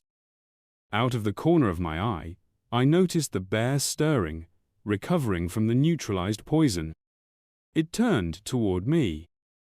"I suggest you take my offer," I said, handing it a piece of freshly cooked meat. "I wasn't sure if you ate cooked food, so I spared you." I glanced at a nearby pile of carcassessa hair and another wolf, nose to nose. "That's for you. Eat up," I offered the bear. Time passed, the fire dwindled, and bones of the game we'd eaten lay scattered around. "They ate too much," I muttered. I declared that for both of us, clutching our stuffed bellies, the meal was tasty and the portion was ample for 2 appetites, exactly what we needed. Abruptly, a Crimson System window popped up, displaying fresh text with updated details. The target bear was no longer at risk. The rescue mission had been successfully completed, 2 characteristic points were earned, and the bear's goodwill was gained. It prompted me to allocate the points. The distribution proceeded as usual, allowing me to enhance my stats. Physical fitness increased by 1, strength by 10, intelligence by 1, and dexterity by 5. Following his strategy, I instantly began fantasizing about a broad, muscular physique. I decided to boost my physical fitness to a critical threshold. While pondering the point allocation, my bear interrupted my thoughts by dragging a wolf cub's carcass closer, gripping it firmly by the scruff with his teeth. "Huh?" I exclaimed, startled, as my companion released the carcass, placing the cub on the ground. "Did you save this for me? Is this the so-called bear's goodwill?" I marveled at his gesture but felt compelled to clarify that his action wasn't necessary. "Are you sharing this with me? If this is your way of showing gratitude, I'm impressed," I said, grinning widely with all 32 teeth, picturing a girl in a slightly less revealing bear cosplay outfit. "Yeah, fantastic!" flashed through my mind as I savored the moment, imagining a charming brunette smiling at me. "Since you're okay, it's time for me to head back," I said, standing up and brushing off the fine dust and dirt from my clothes. I started to walk away but felt something or someone tugging at me, or rather, holding me back. "Woo woo," the bear growled, as if trying to communicate something. He couldn't quite manage it, or rather, he didn't need to, because he was clutching my clothes with his teeth, preventing me from leaving. "Do you want to come with me?" I asked, curious about my rescued friend's intentions. The bear beamed with a radiant smile and gave me an expectant look, his eyes gleaming with anticipation. It's pretty clear, I thought. This clubfoot doesn't want to part ways. "Transform!"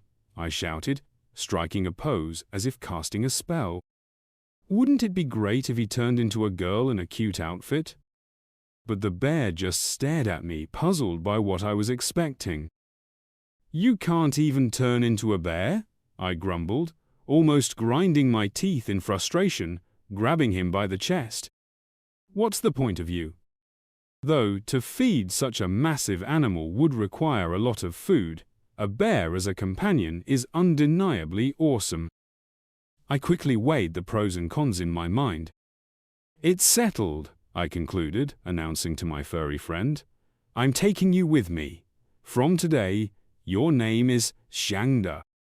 This sparked wild excitement in the bear, who immediately rushed to hug me and lick my face, thrilled by the news. All right, I get it," I laughed, responding to his enthusiasm.